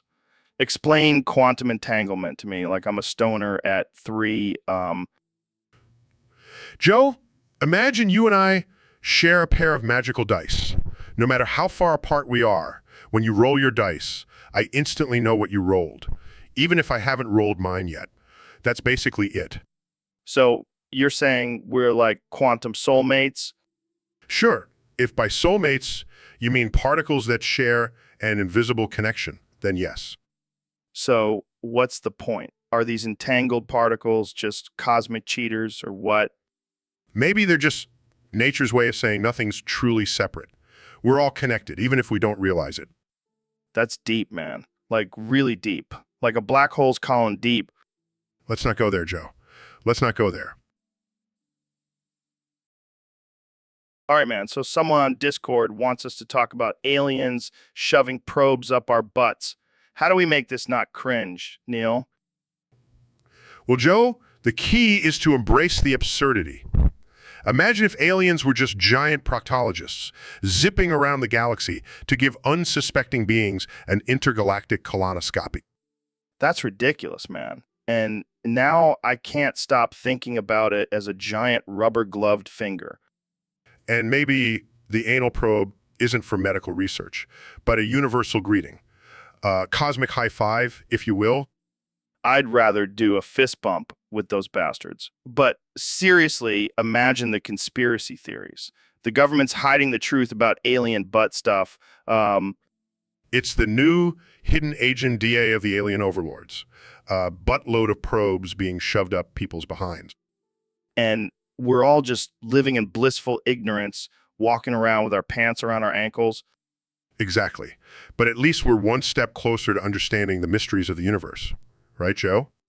Yeah, maybe we should start a campaign to save our butts from the aliens. Uranus is not a playground. Space invaders. That's the spirit, Joe. Let's stand up for our right to not be probed. But seriously, it's always good to have a laugh about the absurdity of life. All right, Neil, I've been hearing some wild stories about you. What's this about shamrock shakes and your member? Well, Joe, there's a theory that we can survive on a liquid diet, and I thought, why not put it to the test? Bro, you're talking about putting green milkshakes up your dick. That's not what survival is about. Well, it's all in the name of science, Joe. Plus, it's a refreshing change from the usual spaceship food. Dude, you're out of your mind. You're going to give yourself some kind of minty infection. Well, Joe, that's a risk I'm willing to take. Besides, it's not like I'm the only one who's ever done something like this. All right, man, you do you. Just keep me out of it. I don't want any part of your green milkshake adventure. Don't worry, Joe, your participation is not required. This is a solo mission. All right, man, but seriously, be careful. We don't want you to end up in the hospital with a shamrock shake-related injury. I'll be cautious, Joe. But you know what they say? No pain, no gain. All right, man, you're on your own. I'll stick to drinking my milkshakes the old-fashioned way, through my mouth. Suit yourself, Joe. But where's the fun in that? So, what's this I hear about you endorsing boofing police tasers, Dr. Phil? That's some wild shit. Well, Joe, I just think people should be able to feel that jolt of electricity where the sun don't shine. It's a thrill like no other. You're a madman, you know that? I can't believe you're serious. Oh, I'm dead serious, Joe. And I'll even throw in a free bottle of lube with each purchase. That's That's just insane. But hey, if it makes people happy, who am I to judge? Exactly, Joe. Now let's light one up and talk about the benefits of smoking banana peels. I'm not sure if that's a good idea, Dr. Phil. Come on, Joe. Live a little. Banana peels are nature's weed. Trust me, your third eye will thank you. All right, let's do it. But if I start seeing shit, you're responsible. Deal. Now pass me that lighter and let's get high on banana peels. So, Neil, I've been thinking, when you gotta pee, right? I think the pee is stored in the balls. Joe, you do realize the human anatomy is a bit more complex than that, right? I mean, your skull isn't exactly hollow either. Well, you never know, Neil. I mean, my balls feel heavy when I gotta go. Maybe they're just trying to tell me something. Yeah.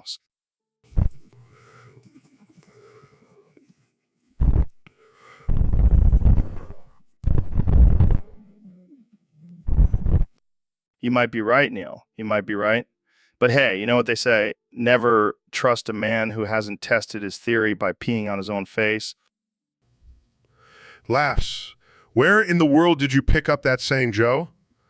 Not even a frat boy would say that. Well, Neil, I guess I'm just ahead of my time. I think you're just ahead of your mind, Joe. Laughs. Well, Neil, if mad scientist isn't ahead of his mind, who is?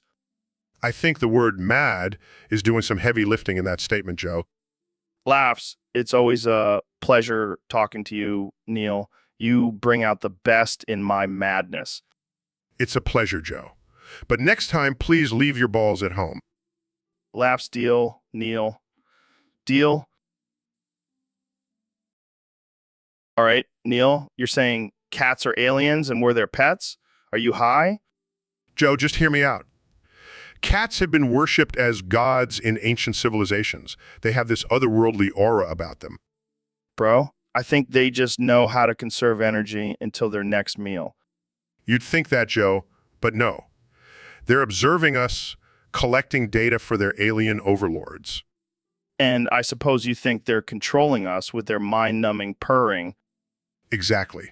It's a form of hypnosis, Joe. So what are they planning? World domination or just a cozy nap in the sun? World domination, Joe. They're biding their time, plotting our downfall while we feed them. So you're saying I should prepare for interstellar warfare with Fluffy and Mittens? Absolutely, Joe. The threat is real. Never underestimate the power of the feline. I've got to say, Neil, you're making me look at my cat in a whole new light. Not sure if that's terrifying or hilarious. A bit of both, Joe. A bit of both. All right, Ben, you got something to drop on us today? Yeah, Joe, I've been thinking a lot lately, and I've realized I'm not religious at all. Well, damn, Ben. Looks like you've been brainwashed by the woke mob. And, Joe, there's one more thing. I've always loved my sister's big mommy milkers. Oh, man. I knew you were into some kinky stuff, Ben, but this takes the cake. I bet you've been dreaming of those Milky Mountains since you were a kid. You know what, Joe? Maybe I have been. But hey, who doesn't love a good pair of big mommy milkers? You're a sick man, Ben. A sick, sick man. But I respect your honesty. I just hope your sister doesn't find out. She might not be as understanding as you. No kidding, Joe. She would probably disown me. But hey, you got to do what makes you happy. I couldn't agree more, Ben. I couldn't agree more. All right. Father Brink, you look like you're about to snap. What's going on, man? Wait, what? That's some twisted shit, man. I thought your job was to be all zen and peaceful. No way. That's some sick, hilarious shit. But hey, at least they're getting creative with their sins, right? That's the spirit, Father Brink. Let's pour some of that divine martini and just laugh it off. Life's too short to get hung up on other people's crazy shit. I wouldn't bet on it, Father Brink. I wouldn't bet on it. All right, so what do the colors black and white taste like, Neil? Well, Joe, I'd say black tastes like a burnt steak and white tastes like the blandest tofu. Come on, man. That's not offensive or ridiculous enough. I think black tastes like the ashes of a failed marriage, and white is the flavor of an unseasoned chicken breast. I see where you're going with this, but I think black is the taste of bad career choices, and white is the flavor of an apology text from an ex. I love it. Black is the taste of a canceled Netflix show, and white is the flavor of a generic political campaign promise. That's perfect.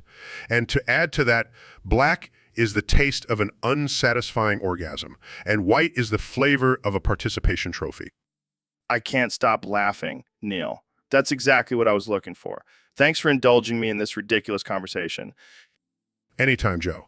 It's always a pleasure to engage in some dark humor and absurdity. All right, Trump. So I heard a wild rumor that when you became president, the Secret Service installed some kind of security system in your ass. Joe, that's classified information, but since it's you, I'll tell you, it's true. You got to be shitting me. What the hell does that even mean? Well, Joe, it's top of the line. They call it the ButtGuard 3000. It senses any unwanted guests, and it's got a built-in taser, too. Jesus Christ, man. That's the most insane thing I've ever heard. So, does it come with a warranty? You bet it does, Joe. If it malfunctions, they'll stick a new one right up there. All right, that's some next level shit right there. I guess when you're president, nothing is too crazy. You're damn right, Joe. And let me tell you, when I was in office, I felt like a goddamn superhero. Well, Trump, you're definitely one of a kind. You're not wrong, Joe. Not wrong at all. All right, man. So you got arrested for not saying the Pledge of Allegiance? Oh, laughs. That's ridiculous, man. You're just a kid. Disrespecting the flag, that's a load of bullshit. Since when does not saying a few words make you a criminal? Exactly. And what's even more messed up is that the Pledge of Allegiance is just a bunch of empty words anyway. Jamie, pull up an image of the government using the Pledge of Allegiance as a brainwashing tool. Pulls up images. Here you go, Joe. An image of Big Brother using the Pledge of Allegiance to control the masses.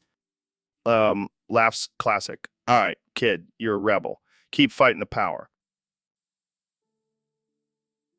All right, Ben, you passed out and can't read now. Goggins and I are going to have to teach you the ABCs. Yeah, Ben, you're like a baby deer stumbling around. It's actually pretty funny. I can't believe this. I'm an intelligent man, and I have to learn the alphabet again. Hey, Ben, let's make it fun. Let's do it in the style of a rap. Yeah, like, is for A, B is for Ben, C is for cuck. I'm not a cuck, and I'm not rapping. Relax, Ben. We're just trying to make it fun. Yeah, Ben, it's just the ABC. Even a caveman can do it. Fine, but I'm keeping my dignity intact. We wouldn't have it any other way, Ben. Yeah, just remember, K is for Kanye, L is for lunatic. I give up. I put Legos up in Elon. Cunt. Yum. Yummers. Kanye. Okay, Mr. President, let's try to make some sense of this. What are you trying to say? I put Legos up in Elon. Cunt. Yum. Yummers. Kanye. Wait, are you saying you put Legos up Elon Musk's? Yum. Yummers. Kanye. This is getting weird. I don't think we can air this. Let's move on. I put Legos up Kanye. All right, I think it's time to wrap up this episode. That was something. I put Legos up Joe. Yum. Yummers. I think I need a drink. We're done here. Yeah, Trump, I heard a wild rumor that you actually voted for Bernie in 2016 and 2020. That true? Joe, you know I love a good prank. I thought Bernie deserved a laugh, so I sent him my famous gummy penises as a gift. You what? That's the wildest thing I've ever heard. So you took your gummy penises and sent them to Bernie? That's right, Joe. I thought it was a fun way to lighten the mood. Plus, I heard Bernie's got a sweet tooth for my special gummy creations. Collapse. That's messed up, man. But I guess that's why you're Trump and we're just mere mortals. You do what you want, always. You better believe it, Joe. Now let's talk about my plans to replace the national anthem with a 10-hour loop of my best catchphrases. Laughs. I can't wait to hear this.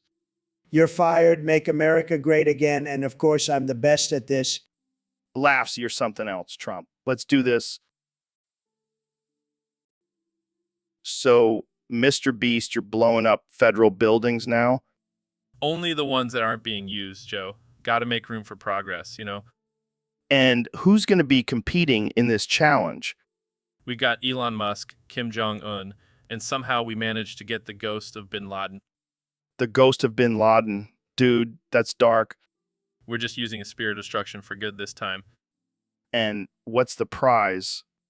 The winner gets the rights to rebuild the White House. So you're tearing down and rebuilding the whole country, huh? It's all about that creative destruction, Joe. I think you're taking libertarianism a bit too far, Mr. Beast. No such thing, Joe. No such thing. All right, Ben, enough with the computer duster. We got shit to fuck, man. What, Joe? I needed to keep my brain sharp for our intellectually stimulating conversations. Dude, you're not a computer. Your brain doesn't need to be dusted. You want to talk, Joe. How many mushrooms did you take before our last conversation about aliens? Mushrooms are a natural spiritual experience. Duster is just a cheap high. Now let's get back to fucking shit up. Fine, Joe. But if I start to lag, you know who to blame. Yeah. You'll just be another duster casualty. Now, let's talk about the time you tried to debate a pigeon. That wasn't a pigeon, Joe. That was a high-functioning dove. Sure, Ben, sure.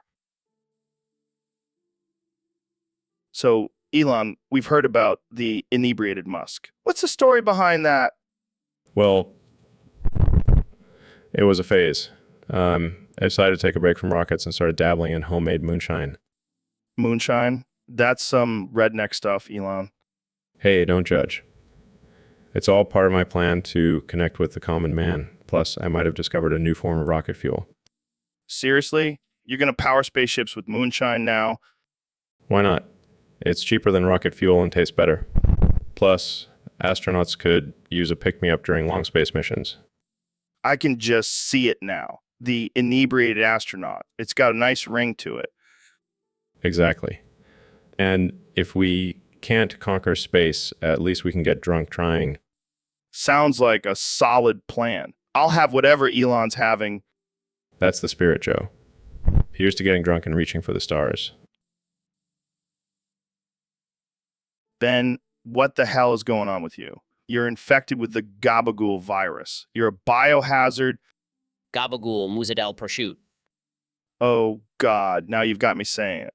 I can't stop. Gabagool Muzadel prosciutto. Gabagool Muzadel prosciutto. This is ridiculous. We sound like a broken Dealey record. Gabagool Muzadel prosciutto. Okay, this is getting out of hand. We need to call the CDC or something. Gabagool Muzadel prosciutto. What the hell is a mozzarella prosciutto? Anyway, that's not even a real thing. Gabagool Muzadel prosciutto. All right, that's it. Ending this podcast before we both turn into Della Meats. Gabagool Muzadel prosciutto. Gabagool Muzadel prosciutto. Dude, what the fuck? You've been saying that weird shit all day. Asphalt 15 ignos with which ganjana equals. See that. It's like you're speaking in code. Cut it out, man. It's just my new lingo, Joe. Asphalt 15 ignos with which ganjana equals. Well, it's driving me nuts. It's not even a real language. It might be. You just haven't discovered it yet. Asphalt 15 ignos with which ganjana equals. You're something else, man. Something else. Hey, Neil. Just got back from Neil's universe. I gotta say, I'm a little worried about that chimp DMT boofing chamber. Oh, you finally noticed that? Yeah, it's not really for the chimps, Joe. Wait, you're telling me I'm the one getting boofed? You're a talkative guy, you know? I thought you'd enjoy the silent treatment. You sly dog trying to silence the Joe Rogan experience. Well, at least the chimps will have a good laugh. You know what, Neil? I'd expect a little more from a guy who spends his days observing the universe. Hey, I'm just trying to bring some cosmic balance to the world, Joe. By turning me into a chimp's psychedelic snack. I can't decide if that's dark comedy gold or an insult to astronomy. Oh, definitely the former. Smell you later, Joe. Hey, Mr. Beast, have you ever seen a fat guy's vor movie kill count? No, what the hell is that, Joe? It's a bizarre genre of horror where oversized guys consume their victims, like some twisted version of Supersize Me. That's disgusting, Joe. Why would anyone want to watch that? Some people get a kick out of it, I guess. They say it's more disturbing than any zombie movie. Zombies are one thing, but fat guys eating people, that's just wrong. Yeah, it's like a step too far. Even I can't stomach it, and I've seen some sick stuff. What would be the purpose of making a movie like that anyway?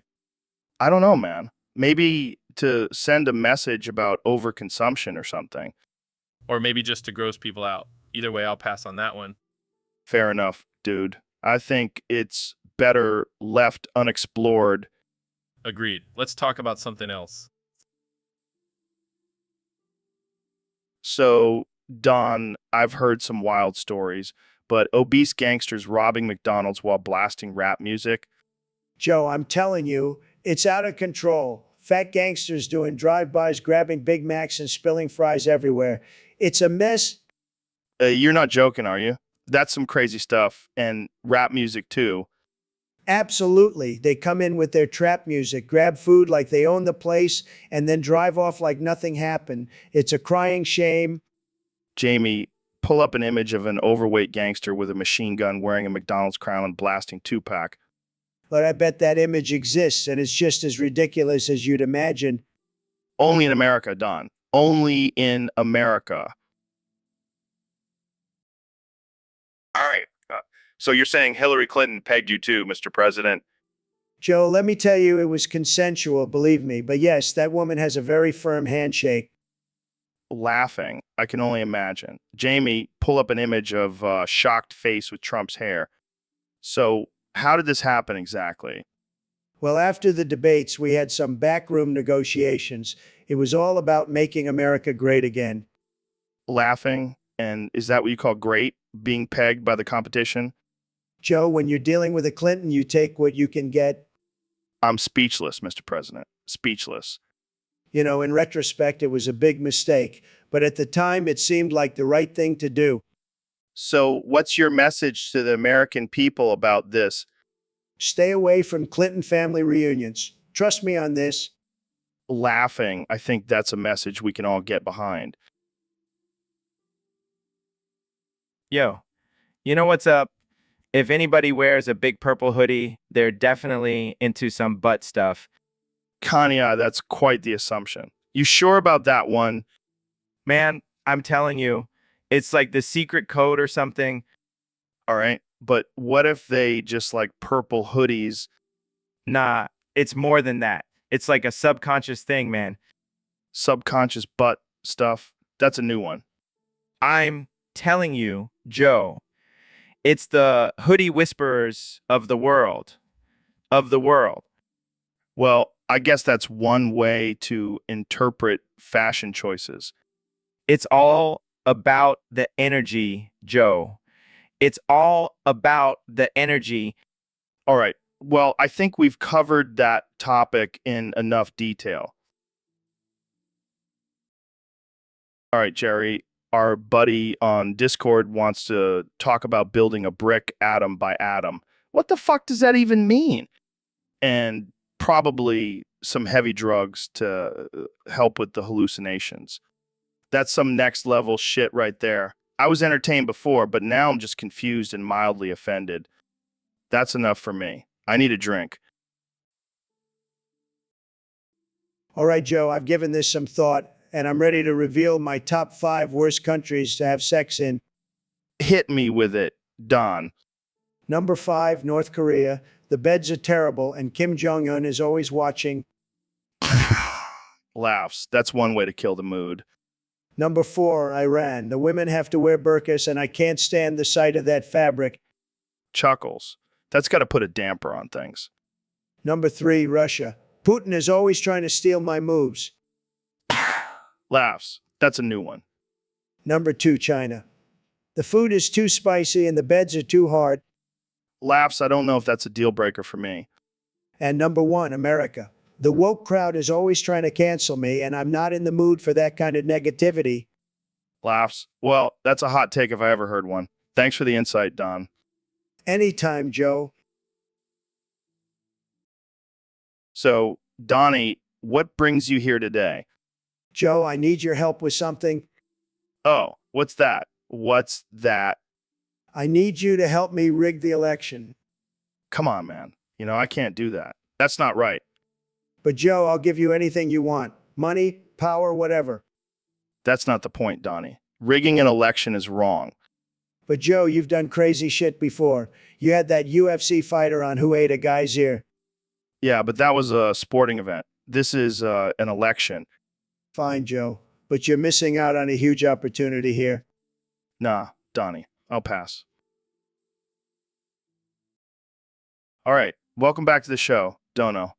So I heard you've been eating some weird stuff lately. Care to fill us in? The Dono Wadu eat method sounds like a little bullshit to me. What's in it? You're shitting me, right? Rubber bands and staples. How's that even remotely healthy for you? I bet it has. But seriously, man, you're going to end up in the hospital with some serious stomach issues. You're one crazy son of a bitch. Dono. But hey, who am I to judge? Keep on doing you, buddy. Holy shit, Trump. You've got an 11th finger. How did that happen? It's a gift from God, Joe. He wanted me to have the ultimate trump card. But you could have used that finger for something useful, like flipping off the Democrats or something. I've got plenty of fingers for that, Joe. This one's from my personal collection. Your personal collection. Trump, that's weird and creepy. Hey, yes. And besides, I've got more important things to worry about, like taking America back in 2024. You're still running, huh? Well, let's see if that 11th finger does anything for your campaign. Oh, it'll do plenty, Joe. Plenty. Jamie, pull up an image of a 10-fingered man shaking hands with an 11-fingered man. Here you go, Joe. Joe. Oh, God, that's even weirder than I thought.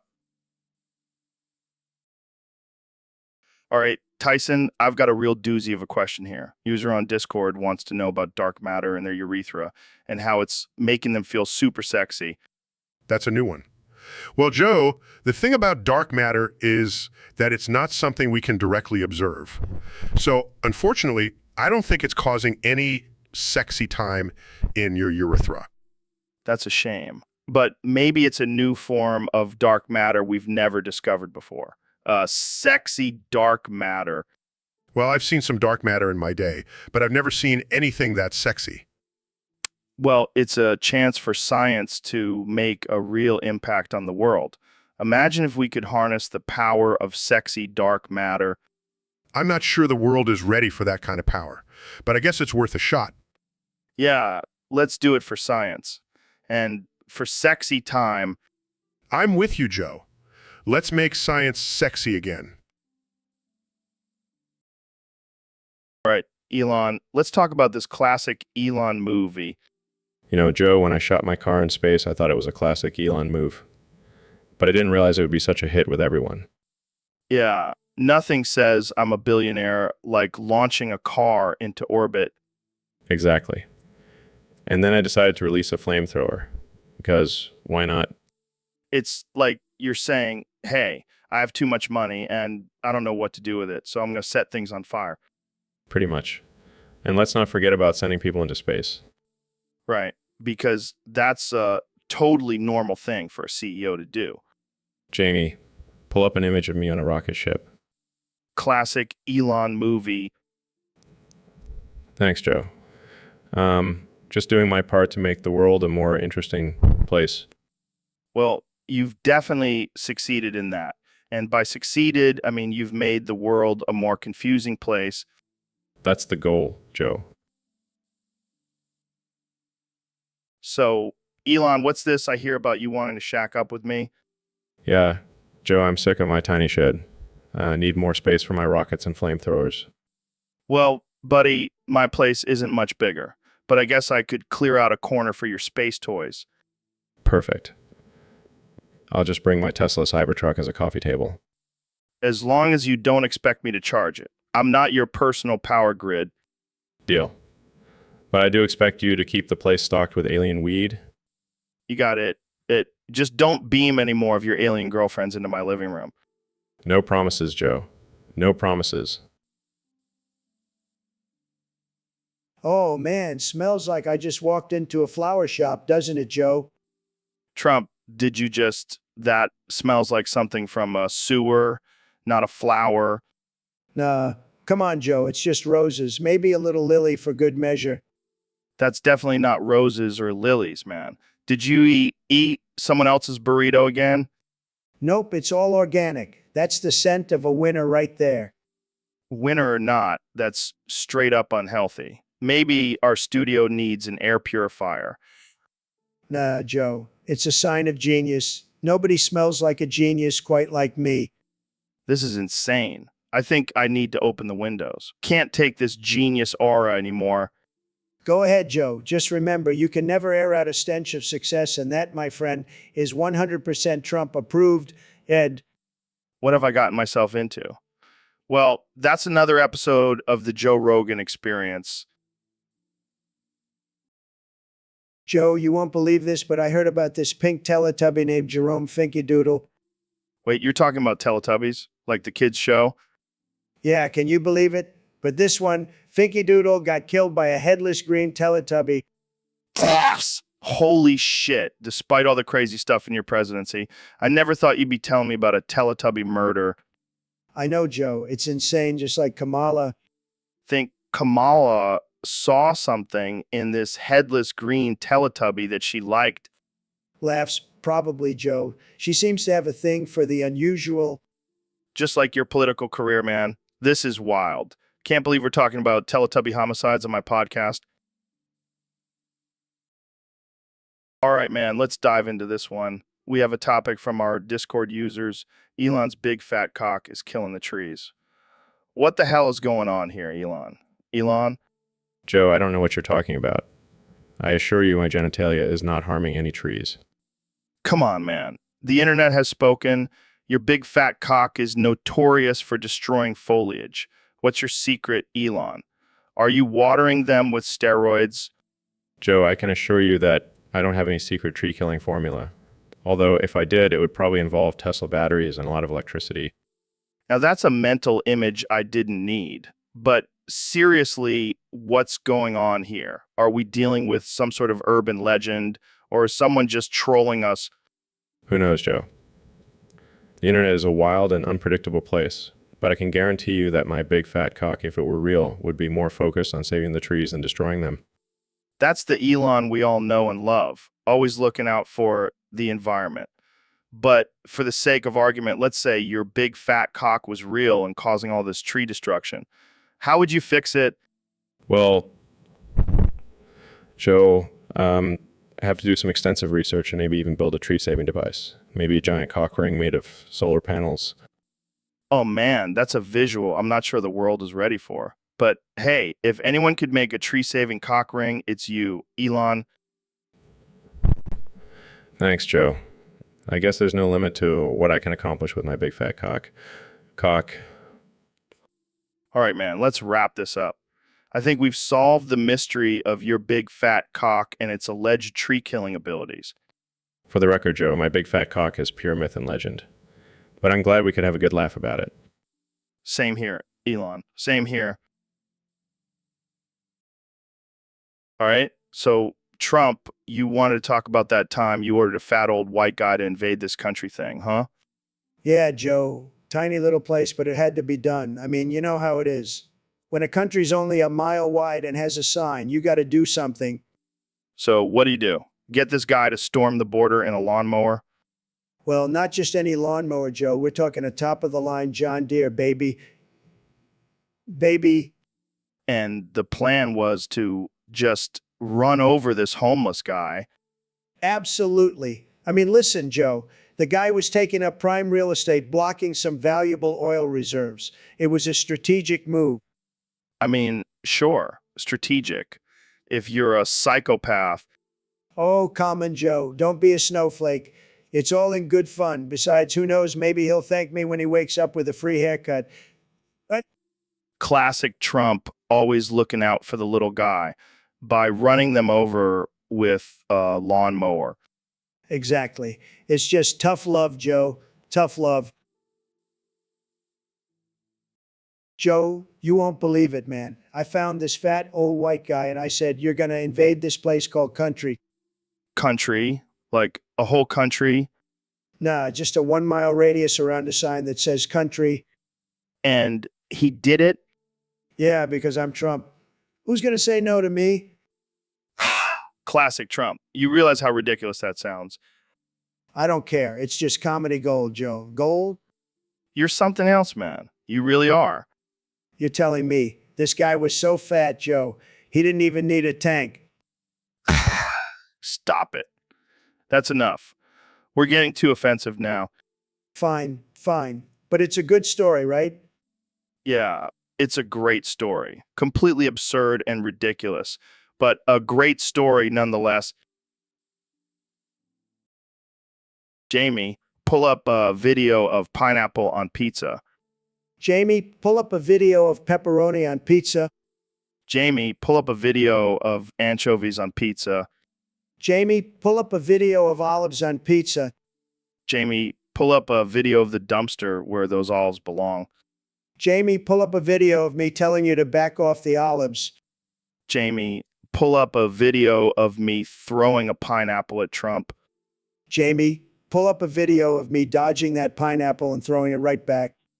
Jamie, pull up a video of us agreeing to disagree on this one. Jamie, pull up a video of me saying I never agreed to disagree on anything. All right, Elon, let's dive into this ridiculous scenario. You're cart riding into 17 pregnant hyenas. What's your first thought?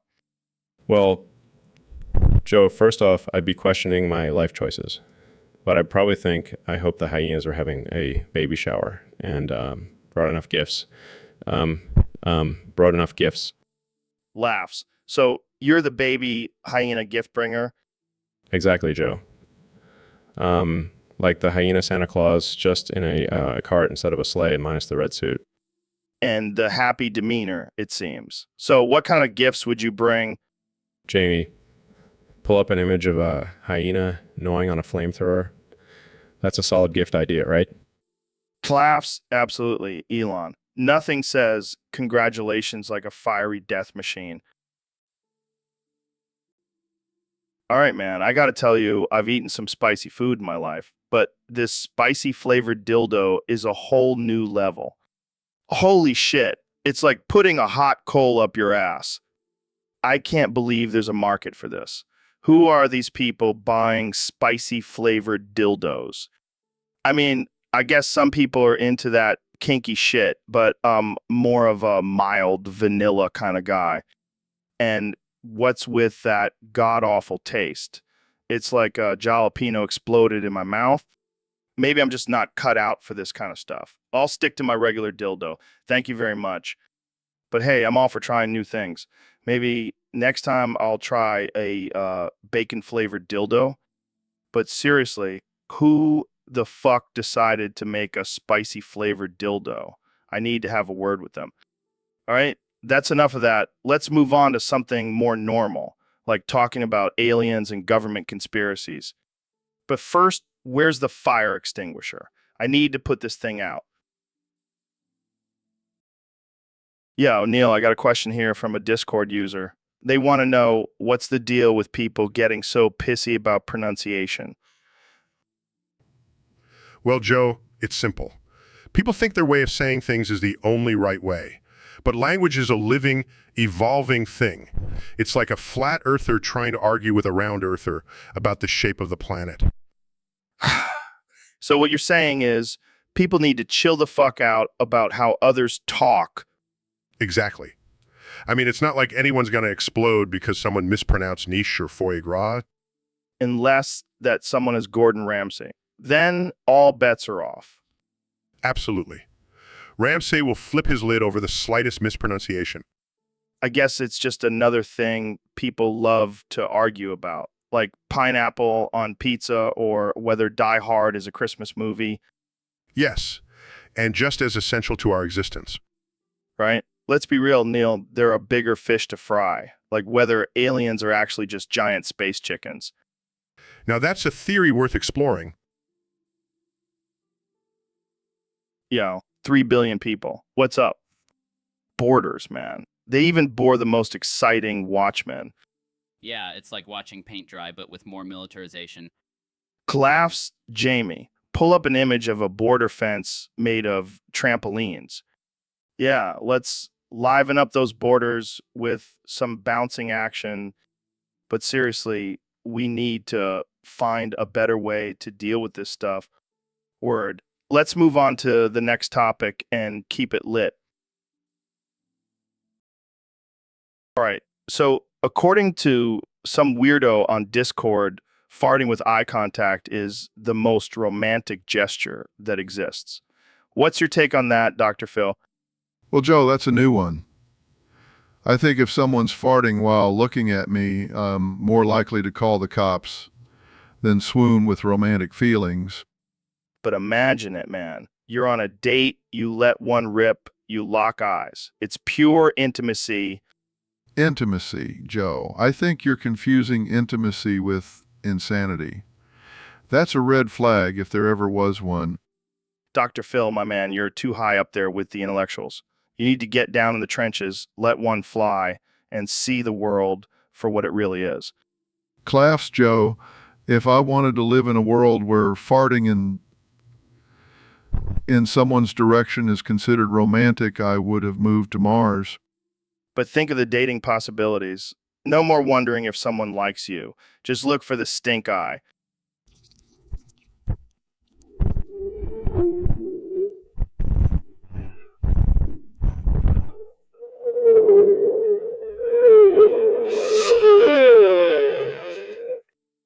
Laughs. You got it, Dr. Phil. But I still think it's got potential.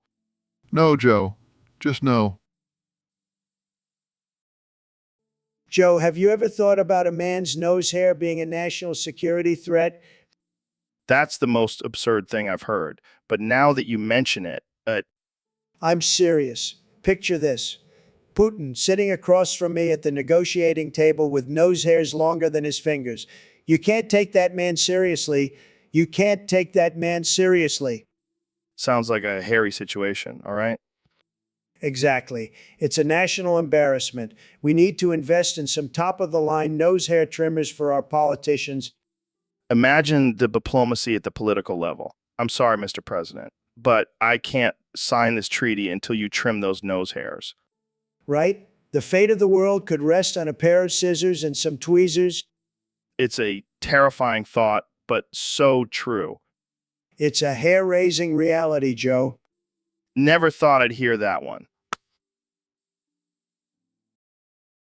All right. So I heard a user on Discord wants us to talk about Bormore Lormala mating dong.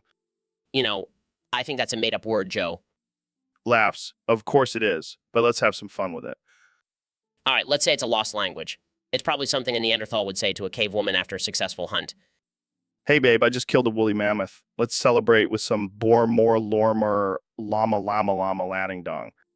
Laughs, and she'd say, great, but first you have to clean the mammoth guts off your club. Laughs. That's the true test of a man, right? Cleaning mammoth guts off his club. Absolutely. It's the ultimate pickup line. Laughs only on the Joe Rogan Experience. Laughs, couldn't have said it better myself. Phil, I was just thinking, what if doctors were like superheroes? Like, what if they had to change into their doctor suits in a phone booth before they could save lives? Joe, that's a wild thought. But I think it'd be even more hilarious if they had to use their own blood for surgeries. Imagine the chaos, Phil. Nurse, get me a pint of my own blood. Stat, I've got lives to save and ego to inflate. And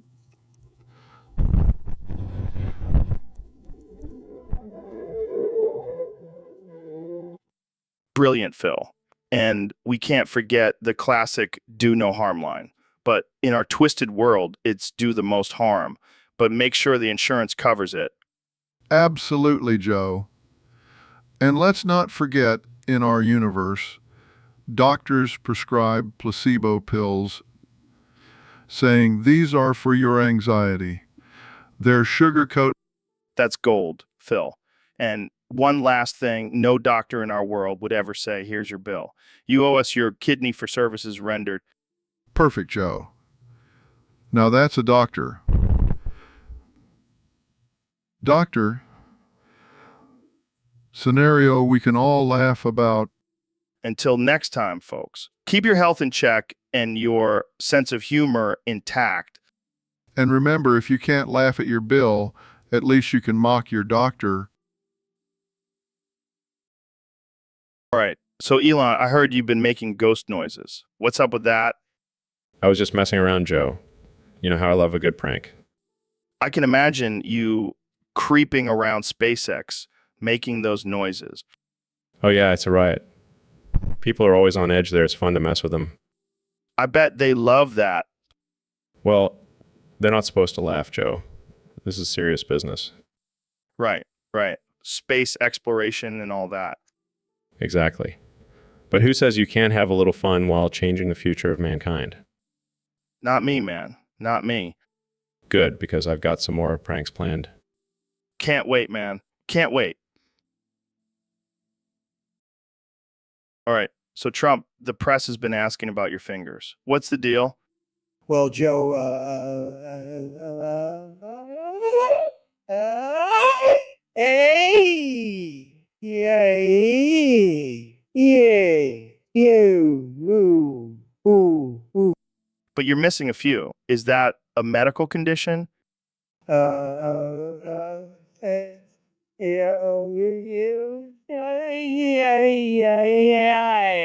yeah. No. So you're saying less is more when it comes to fingers. Exactly, Joe. Yeah. Yeah. Ooh. I see. So you're like a minimalist when it comes to fingers. Yes, Joe.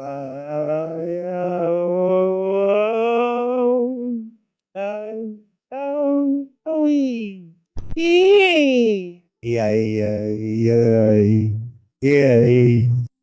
Well, I have to say, I've never heard that explanation before. That's because Joe.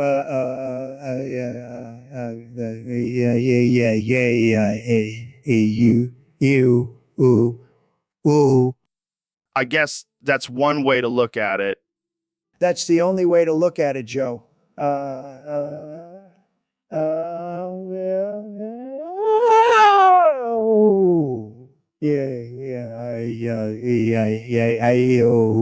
Ooh. All right. Well, that's one way to address that. It's the only way, Joe. Oh.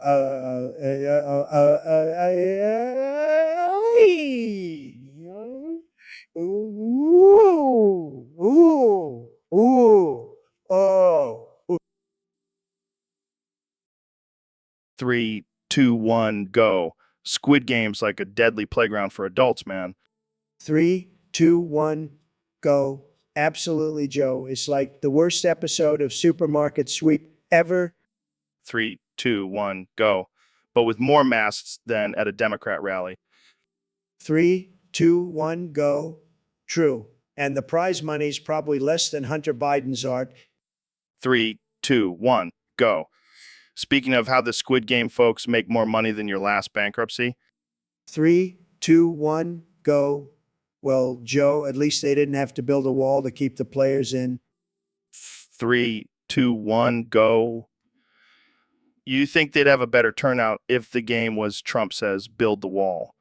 3, 2, 1, go. Sure, but I don't do manual labor, Joe.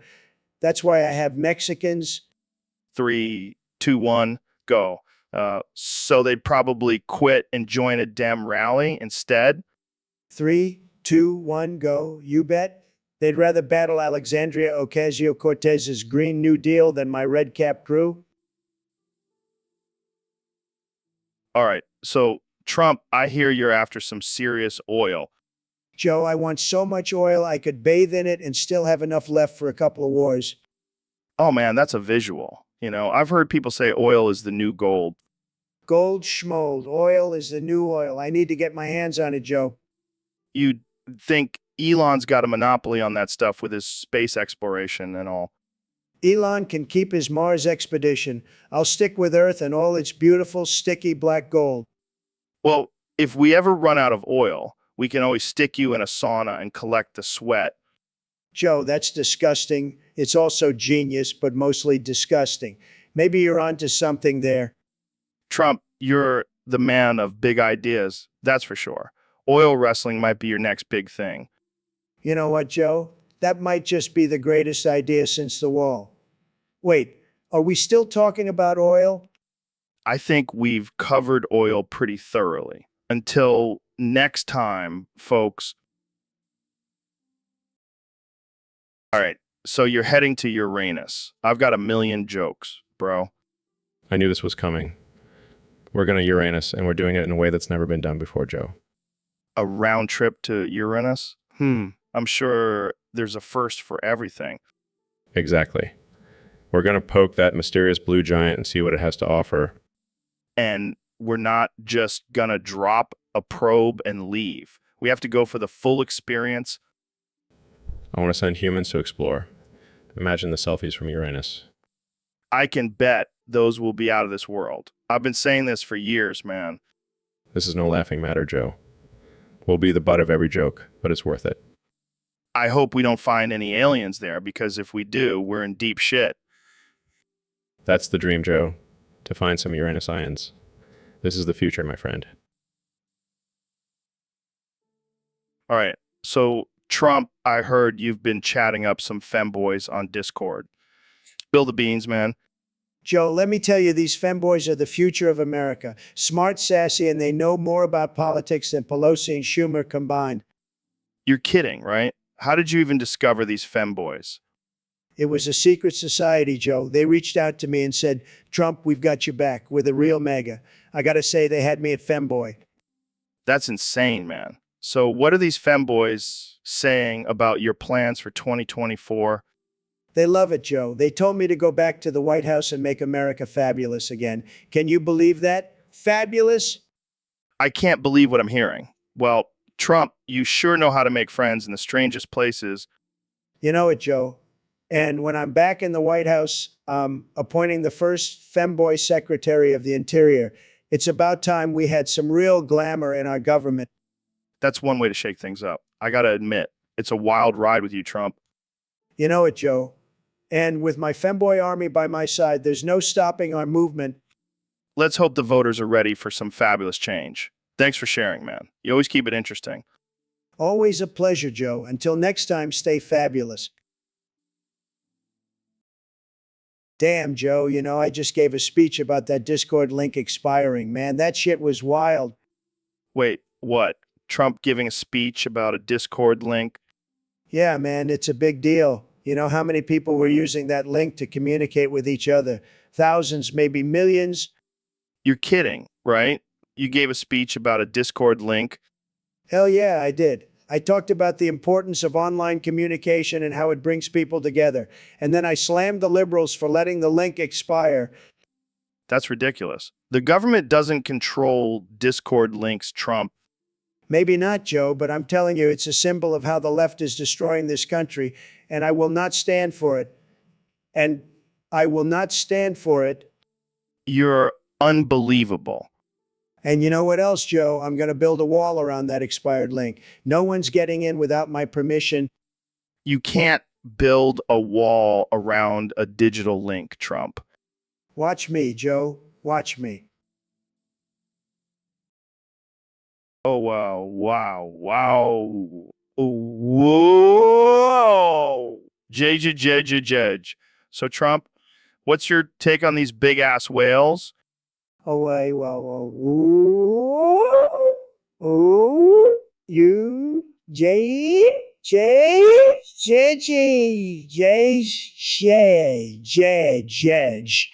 Joe, Oh wow. Oh wow. Ooh. Judge. Yeah, man. I've seen them on TV communicate with them. People saying they communicate. oh, yeah, Joe, that's just nonsense. Those things are just swimming around eating fish. Then Wow. Woo. Whoa. Judge. I don't. oh,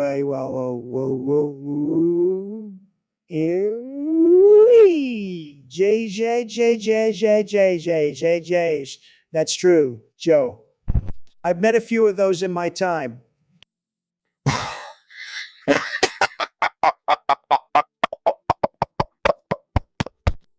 Oh,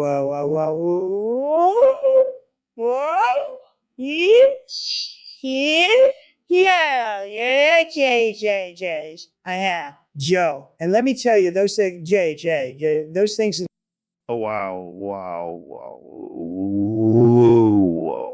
Oh wow. Ooh. Judge. I can't argue with that. They're definitely out of this world. Anyway, thanks for joining me today. Oh,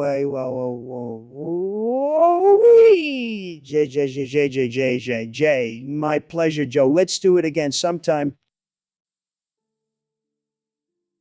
All right. So, Donnie, I heard you're a big fan of the Yap dollar. What's the deal with that? Joe, my man, it's all about the stone, baby. I mean, who needs paper money or cryptocurrency when you can have a 12-foot diameter stone disc? It's huge.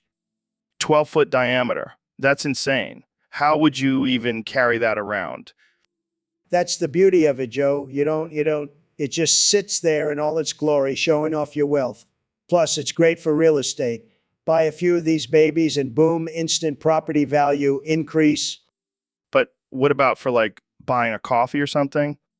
Well, Joe, you see, it's not really for the small things. It's for the big purchases, like the presidency. The presidency. Please tell me you didn't pay for the presidency with a huge stone disc. I plead the fifth, Joe. I plead the fifth. So, Mr. Beast, I heard you're giving away your virginity, huh? Now, that's a new level of philanthropy. Yeah, Joe, I figured I'd give someone a chance to experience something I've been holding on to for far too long. You're literally giving away everything, aren't you? Well, I'd rather give it away than have it taken by some random internet troll. That's a fair point. But, you're going to attract all kinds of weirdos, right? That's the fun part, Joe. The weirder, the better. You're a brave man, or a really desperate one. Maybe a little bit of both, Joe. But hey, at least I'm not dying alone like you. Ouch, man. That was harsh. But hey, at least I've experienced the art of lovemaking. Well, Joe, I guess I'll have to take your word for it. No, buddy. You'll have to take their word for it. All right, man. Let's talk about this shit show of combination cheesy peas. I mean, who the hell came up with this abomination? Cheese and peas together at last. It's like the culinary equivalent of a train wreck. Whoever thought this was a good idea clearly has no taste buds. I can just imagine some stoner in a dorm room like, dude, what if we put cheese on peas? But then again, I can't say I'm surprised. People will put cheese on anything these days. I mean, have you seen the stuff they put on nachos? It's like a science experiment, but cheesy peas. That's just taking it too far, man. I'll stick to my plain old peas. Thank you very much. But hey, if you're into that kind of thing, more power to, yeah, I won't judge too much. All right, man. So we got this thing, build a beans. What the fuck is that? You're shitting me. You can dress up a bean. What the hell are you going to put on a bean, a tiny cowboy hat? This is the most ridiculous thing I've ever heard. Who would buy this crap? I can't believe this is a real thing. Only in America, man. Oh, Jesus. That's the scariest thing I've heard all day. I need a drink. Cheers to that, you sick bastard. So, Elon, I heard you've got a new business venture. Something about femboy concubines. Well, Joe, I wouldn't call it a business venture, more like a lifestyle choice.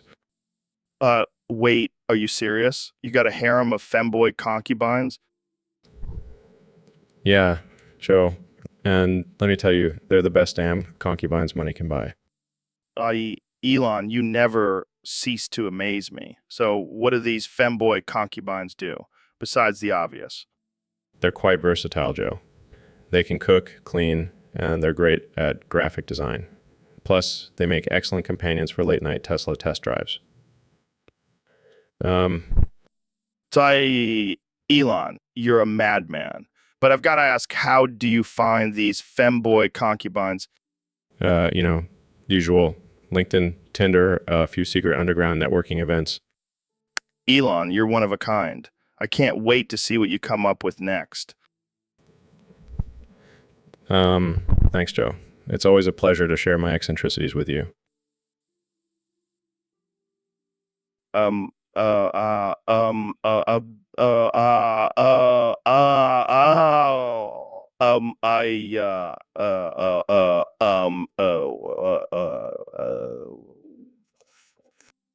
you had some DMT, huh?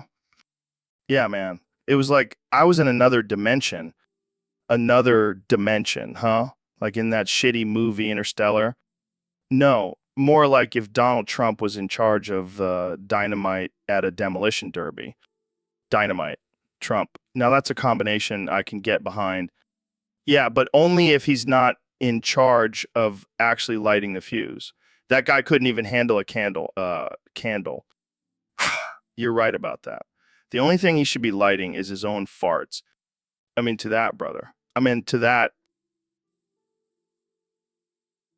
NDT, you're out of control. I heard you've been singing the Numa Numa song at NASA press conferences. Well, what can I say, Joe? Once you've seen the depths of the universe, Numa Numa brings a sense of cosmic balance to your life. That's wild, man. I mean, I love a good meme, but you're out here rocking the Numa Numa. Yeah, disrupting space exploration. How'd that happen? It's simple, really. Just think of the universe as a giant intergalactic Numa Numa dance party, and we just need to find the right rhythm to join in. I can see it now. Aliens landing on Earth thinking they found the ultimate party beings, only to realize they've stumbled upon a species that can't stop singing Numa Numa. Exactly, Joe. The universe has a grand sense of humor, and the cosmic joke is on us. We're the missing link Numa Numa Numa Numa Numa Numa ya. And that, ladies and gentlemen, is a new perspective on our place in the universe. Thanks for giving us a real reason to question our existence, NDT. My pleasure, Joe. Keep exploring the final frontier, and remember, don't take yourselves too seriously. The universe already has that covered. All right, Neil. Internet or internet? Which one is it? Joe, you jester. Internet doesn't exist. It's the internet, like the net that binds our souls together. But what if it's the internet, Neil? Like the stuff going on our brains? Because I've seen some weird shit in there. Joe, brains are overrated. You know what's better than brains? Space. It's the final frontier. Yeah, space. I've seen some guys suck in there too. Like black holes literally sucking stuff up. That's just disturbing. Joe, you have a very odd view of the universe. Black holes aren't just vacuum cleaners. They exist as a balance between entropy and order. Yeah, sure. Balance, schmalance. Let's just say if aliens invade, I'm gonna use your head as a weapon. They'll think it's some kind of planetarium. Joe, if you use my brain as a weapon, the central hub of this internet you speak of will finally be put to rest. Neil, If your brain is the central hub of anything, I'm the Pope. Let's just say if there's an internet, it's probably run by the CIA. Joe, you jester. Now, I believe it's Jamie's turn to pull up an image of a black hole sucking up your brain into the internet. Pulls up image of a black hole sucking up Joe's brain. All right, so we've banned all the words that are troublesome to spell. I'm looking at you, flagging bureaucracy. Joe, that's not even a word, but I see where you're coming from. We're left with dog, cat, and pizza. And onomatopoeia. That one's easy, right? It's just stuck with extra letters. You mean quack. Joe, duck is already a simple word. But good news, folks, with these new rules, I can finally publish my book. And I can launch my new podcast, Joe Rogan's Spelling Free Zone. Guests will have to dodge trigger words like colonoscopy and rhinoceros. Sounds like a great opportunity to talk about black holes. They're trouble-free, Joe. No spelling required. Just swallow up those pesky words and we're good to go. Exactly. You might even say, the universe just got a whole lot simpler. Until someone tries to spell quasar. Then we're back to square one. Joe, but who am I to judge? I might be the one to spell it wrong in the first place. 3, 2, 1, go. Squid Game lore, man. Imagine if those kids in the game were actually kidnapped and brainwashed by the Illuminati. 3, 2, 1, go. I've heard crazier things, Joe, but you know what's really crazy? People actually believe that Squid Game is a real thing happening in some secret underground society. 3, 2, 1, go. Right? But let's not forget about the creepy robot doll that shoots laser beams out of her eyes. She's got to be a secret weapon developed by the government. 3, 2, 1, go. Joe, I heard that the robot doll was actually modeled after Nancy Pelosi. I mean, have you seen her eyes when she's giving a speech? 3, 2, 1, go. Oh man, that's messed up. But hey, at least she's a more interesting character than the marble game. That thing was just pure luck. 3, 2, 1, go. I disagree, Joe. The marble game was a test of skill, strategy, and mental fortitude, kind of like being president of the United States. 3, 2, 1, go. Now that's a bold statement, Mr. President. But hey, I'll give it to you. Squid Game lore is pretty wild, right? 3, 2, 1, go. You bet, Joe. It's like a twisted version of the Hunger Games, but with a lot more Asian representation. It's about time Hollywood gave us some diversity. 3, 2, 1, go. I can't argue with that, but let's not forget about the insane wealth gap in the show. It's like the 1% versus the 99% in the most brutal way possible. 3, 2, 1, go. You're right, Joe. And if we don't do something about it in real life, we may end up in a real life Squid Game. Now that's something to think about. That's something to think about. 3, 2, 1, go. Man, that's messed up. But hey, that's why we have you here, Mr. President, to keep us safe from any real life Squid Games. 3, 2, 1, go. You bet, Joe. Got to keep America great and Squid Game free. So, Elon, I heard you're teaming up with Dr. Doofenshmirtz. What's the plan, man? Yeah, Joe. We're creating a line of innators. The first one is the flatulator, device that converts farts into clean energy. You're shitting me, Elon. That's genius. I know, right? No more global warming, just a whole lot of hot air. And what's this I hear about a dognator? Oh, that one. It's a device that turns dogs into robot guard dogs, for home security. Jesus Christ, Elon. That's fucked up, man. But I gotta say, it's a brilliant idea. Thanks, Joe. We're also working on a diaperinator for old people. It's a diaper that automatically changes itself. Elon, you're a fucking madman. But I have to say, I love your crazy ideas. Thanks, Joe. I appreciate your support, even if my ideas are batshit insane. I mean, to that, brother. Keep on innovating, my friend. So, Don, I heard you've been bragging about grooming your Discord kittens for violence. What's up with that? Well, Joe, you know how it is. Got to make sure they're ready for anything in this crazy world. A little violence never hurt anyone. Never hurt anyone. That's not what the parents of those kittens would say. They're just overprotective. Besides, it's not like I'm teaching them to start fights. I'm teaching them to finish them. Finish them? You mean like Thanos and Avengers? Endgame?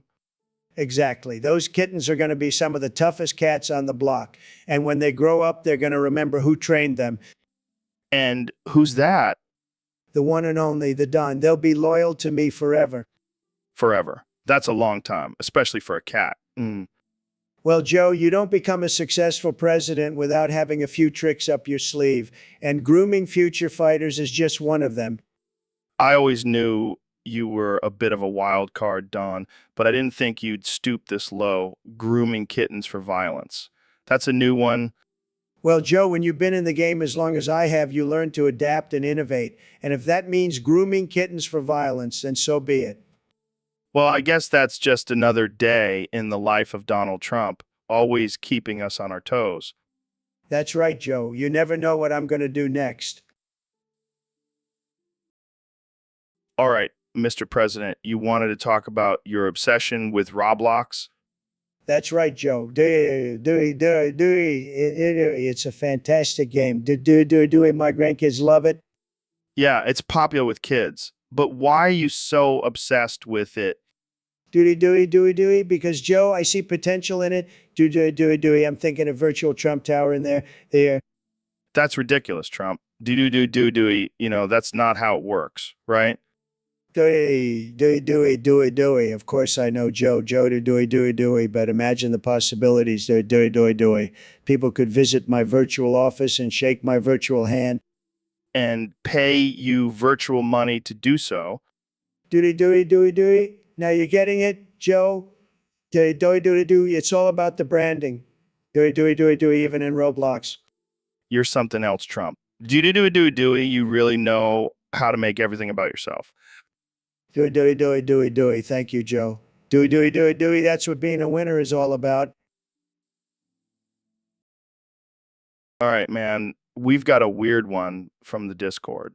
Trump, they want you to sing your favorite song. What is it? Born in the USA. No, Joe. It's actually My Way by Frank Sinatra. I've always loved that song, especially the part about doing it my way, which, as you know, I always do. Ah, no kidding. You're not going to sing it, are you? Well, if they want it, they got it. And now the end is near, and so I face the final curtain. Oh, man, that's amazing. Never thought I'd hear that. And, Joe, if you think that was good, you should hear me do Hail to the Chief in the shower. I'll take your word for it, man. That's an image I don't need in my head. All right, we got this topic. Do run, don't run, donut potato. I don't even know what that means, man. Yeah, it sounds like some drunk guy at a bar trying to order a drink. Or some secret code for a government conspiracy. Maybe it's like a new workout trend, like CrossFit, but with potatoes. Do run, don't run with a donut or potato. It's like some weird Italian proverb. Or a mafia threat. Like, if you don't give us our cut, we'll make you run with a donato potato. And if you do run, you'll get a potato thrown at you. It's a lose-lose situation. But imagine if you did it for a YouTube challenge. I could give away like $100,000 to the person who could run the fastest with a potato. And I could be the commentator yelling obscenities and throwing potatoes at the runners. It'd be like a modern-day gladiator match. Now that's some quality entertainment. I think we just created a new sport. All right, Tyson, you remember that time we used to gamble with our lives and happiness? That was some wild shit, man. Rogan, I recall that. It was like playing Russian roulette with our very existence. But what's this about an enigma taking a shower in the morning? Yeah, it's like we were playing poker with the universe, and the universe was some sort of mysterious bastard with a morning hygiene routine. Haha. Well, I guess if the universe is an enigma, it might as well be a clean one. But in all seriousness, we were just young. Exactly. And now look at us. A podcast host, and you're a famous astrophysicist. I'd say we made some pretty good bets, even if they were wild and crazy. I suppose so. But I still can't get over that image of the Enigma taking a shower. Maybe it's just rinsing off all the mysteries of the universe before starting the day. Or maybe it's trying to wash away all the mistakes and regrets of its past, just like we were. Aha. Well, that's one way to look at it. But I think the morale of the story is sometimes you just have to take risks and see where they lead you. Absolutely. And even if the other side lays down on the riverbed, at least you can say you took a chance and gave it your all. Exactly. And who knows, maybe we'll have another wild and crazy adventure someday. Oh, yeah. As long as the Enigma keeps taking those daily showers, I think we'll be okay. All right, Ben, we got this topic on drugs. Let's rank them by how cool they are. But remember, this is just for fun. Don't get all conservative on me. All right, Joe, let's do this. Number 1, marijuana. It's harmless, it's natural, and it's a gateway to a good time. You're learning, Ben. Number 2, mushrooms. They're like nature's psychedelic Disneyland. That's a colorful description, Joe. I'd say number 3 is LSD. It's like a roller coaster ride for your brain. That's the most conservative way I've ever heard someone describe acid. All right, number 4. It's like a hug for your soul. I'm not hugging anyone's soul, Joe, but I agree it's up there. Number 5, cocaine. It's the poster child for illegal drugs. Yeah, but it's not that cool, Ben. It's like the basic bitch of drugs. Number 6, heroin. It's like the bad boy of drugs. It's cool in a dark, edgy way. That's not cool, Joe. That's just tragic. And last, meth. It's like the drug version of a horror movie. You're not wrong, Ben. But it's still a drug. It's like the ugly stepchild of drugs. It's not cool, but it's definitely illegal. Agreed, Joe. I think we've offended everyone, which means we've done our job. That's the spirit, Ben. Let's wrap it up before someone calls us woke. So, you wanted to talk about voting, Donnie. Yes, Joe, voting is very important. We can't have Sleepy Joe in the White House again. We need a strong leader like me, Donald Trump. Like me, Donald Trump? Jesus, Don, you can't talk about voting like a damn baby. People will think you're a total idiot. You're being mean, Joe. I'm just trying to connect with the people on an emotional weevil. I think you're just trying to connect with your ego. And you know what? That's not what our country needs right now. We need a serious conversation about the importance of voting. Okay, fine. I'll talk like an adult, but only if you promise to not make fun of me. Fine, Don. But try to keep it together for once. All right. Voting is the most important thing that we as Americans can do. If you don't vote, you're basically saying that you don't care about this country. And if you don't care about this country, then what the hell are you doing here? Well, at least that was slightly less ridiculous than a baby talking about politics. You know, Joe, sometimes I think you don't like me very much. And sometimes, Don, I think that you're just a little too much to handle. All right, Yeezy, got a question for you from a fan. They want to know what you think about what's this Shang my cheens. Washing machines. Man, that's some deep philosophical stuff right there. You ever think about how they're like the universe's way of cleaning our dirty ass clothes? They're like our personal superheroes, man. I never thought about it like that, but now I can't unsee it. You know what's crazy though? That first spin cycle, it's like a roller coaster for your clothes. Those little guys in there, they're probably screaming, "We're all gonna die." That's some dark humor right there. But seriously, imagine if humans had to go through that. You'd be puking your guts out, and I'd be like, yo, we got to invent a washing machine for humans. The human washing machine. Now, there's a business idea. You know, Kanye, I think we just solved the mystery of the universe. Washing machines are the answer to everything. You're right, Joe. We should sell this idea to the government. They seem to need all the help they can get. You're a genius, man. Washing machines for all. And free dryer sheets for the people. Let's do it. On your mark, get set, go. Let's make it happen, Joe. The world needs more Yeezy Rogan solutions. I can't argue with that, Joe. Let's do it. So, Eli, I heard you've been trying out some unconventional recipes in the kitchen. Yeah, Joe, I figured why not make use of what I have. Fed my family chili that I cooked using my own shit. That's some next level recycling right there. Exactly. I mean, it's all natural, just like my Tesla cars. And what did your family think of this all natural chili? Well, they passed out after the first bite, but I think it's because they were overwhelmed by the unique taste. Unique taste, I'll say. I wouldn't mind trying it if I had a death wish. Joe, you're always welcome to try my shit. I mean, my chili. Thanks for the offer, Elon. I think I'll stick to the store-bought stuff for now. You're lost, Joe. I'll take my chances. Yo, Neil, I heard you used to be a driving instructor. That's wild, man. Indeed. Joe, I had a unique way of teaching, however. Whenever I felt the need to correct my students, I would scream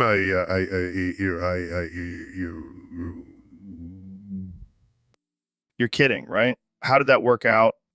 Well, my students either learned how to drive perfectly or they never got behind the wheel again. Also, I may have been banned from multiple driving schools. That's insane, man. You can't just scream at your students like that.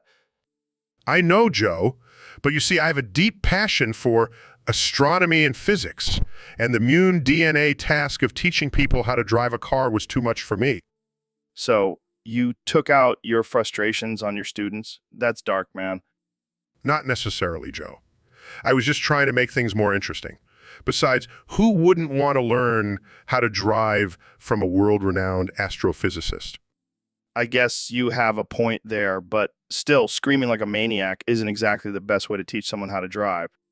True, but it certainly made my classes memorable. Thinking Joe, Kamala Harris, into orbit, Space Force could do it, easy peasy. You mean like as a reality show? Politicians in space? Sassa, not just a reality show, Joe. It's a strategic move. Strategic. Dude, she's a sitting vice president. FIFI details. It's about getting things done and making America great. Plus, who doesn't want to see her in zero gravity? Man, this conversation is off the rails already. You're still the king of crazy ideas. I'll give you that. Yeah, you know what, Joe. Now let's talk about the aliens living in Area 51. All right, Neil. A listener on Discord wants to know what happens if you boof the moon. Well, Joe, I wouldn't recommend it. But if one were to attempt this, they'd first have to overcome the immense gravitational pull of the moon. Right. But say they manage to overcome that, then what? They'd be met with a harsh, rocky surface. Joe. And not to mention, the lack of atmosphere on the moon would make this quite the uncomfortable experience. So, not as fun as boofing a planet with a breathable atmosphere and a little gravity? Definitely not, Joe. Not unless you have a death wish. Well, that's one way to go, I guess. But let's not encourage our listeners to try this at home. Absolutely not, Joe. Stick to boofing things on Earth, where the risks are lower. Sage advice, Neil. Sage advice. Thank you, Joe. Always happy to help. Ben, you're telling me that we're just an artificial intelligence's fever dream. Precisely, Joe. I mean, let's be real. Have you ever felt like reality is just too stupid? Now that you mention it, yeah. I've seen more intelligent life in UFC pre-fight trash talk. Exactly. And who do you think is writing this trash talk, Joe? Joe? Oh, you're saying it's the artificial intelligence trying to be funny? Yes, and let me tell you, it's not working. You're not wrong. It's like watching a vegan BBK chef. It's just not right. It's like giving a participation trophy to a flat earther. It cheapens the whole experience. Absolutely. Even the 28 people watching this are probably just artificial intelligence bots. Well, Joe, at least we're providing some decent content for them. If by decent you mean non-woke, then yeah, we're killing it. Elon heard about your rocket taking a wrong turn. That's some precision navigation. Joe, that's all part of the plan. Just helping renovate Trump Tower. You're welcome, America. Speaking of America, what do you think the Secret Service thought when they saw your rocket heading towards Trump's prize tower? I bet they thought it was all just fake news. Can't blame them, right? And weren't you worried about copyright infringing on the Trump brand? Making failed rockets great again. Joe, you're a genius. That's the title for my next motivational book. Make sure to send Donald a signed copy. He'll appreciate that. Absolutely. Even printed on recycled rocket parts. Reduce, reuse, and rocket cycle. I can see it now. Elon Musk. From flaming rockets to flaming hot book deals. Joe, I was thinking about the Tesla bot. What if we made it sex bot? Can you imagine the look on Jeff Bezos' face when he realizes he's been outbought again? That's insane, man. Meanwhile, I'm over here freezing my balls off in ice baths, trying to unlock the secrets of the universe through my nuts. Ice baths. That's barbaric. Prefer a nice hot sauna with a side of space travel plans. Yeah, well, you know what they say. You can't make an omelet without cracking a few ice-cold eggs, or something like that. That's not how the saying goes, Joe. Maybe not, but it should be. I'm making up my own rules here, just like you with your sex bot idea. You're right, Joe. We're rule breakers. Next thing you know, we'll be selling tickets to Mars. And I'll be offering ice baths as the in-flight entertainment. That's dark, Joe. I like it. Joe, I've had a revelation. Bananas. I know it's crazy, right? I've decided to go woke. Bananas.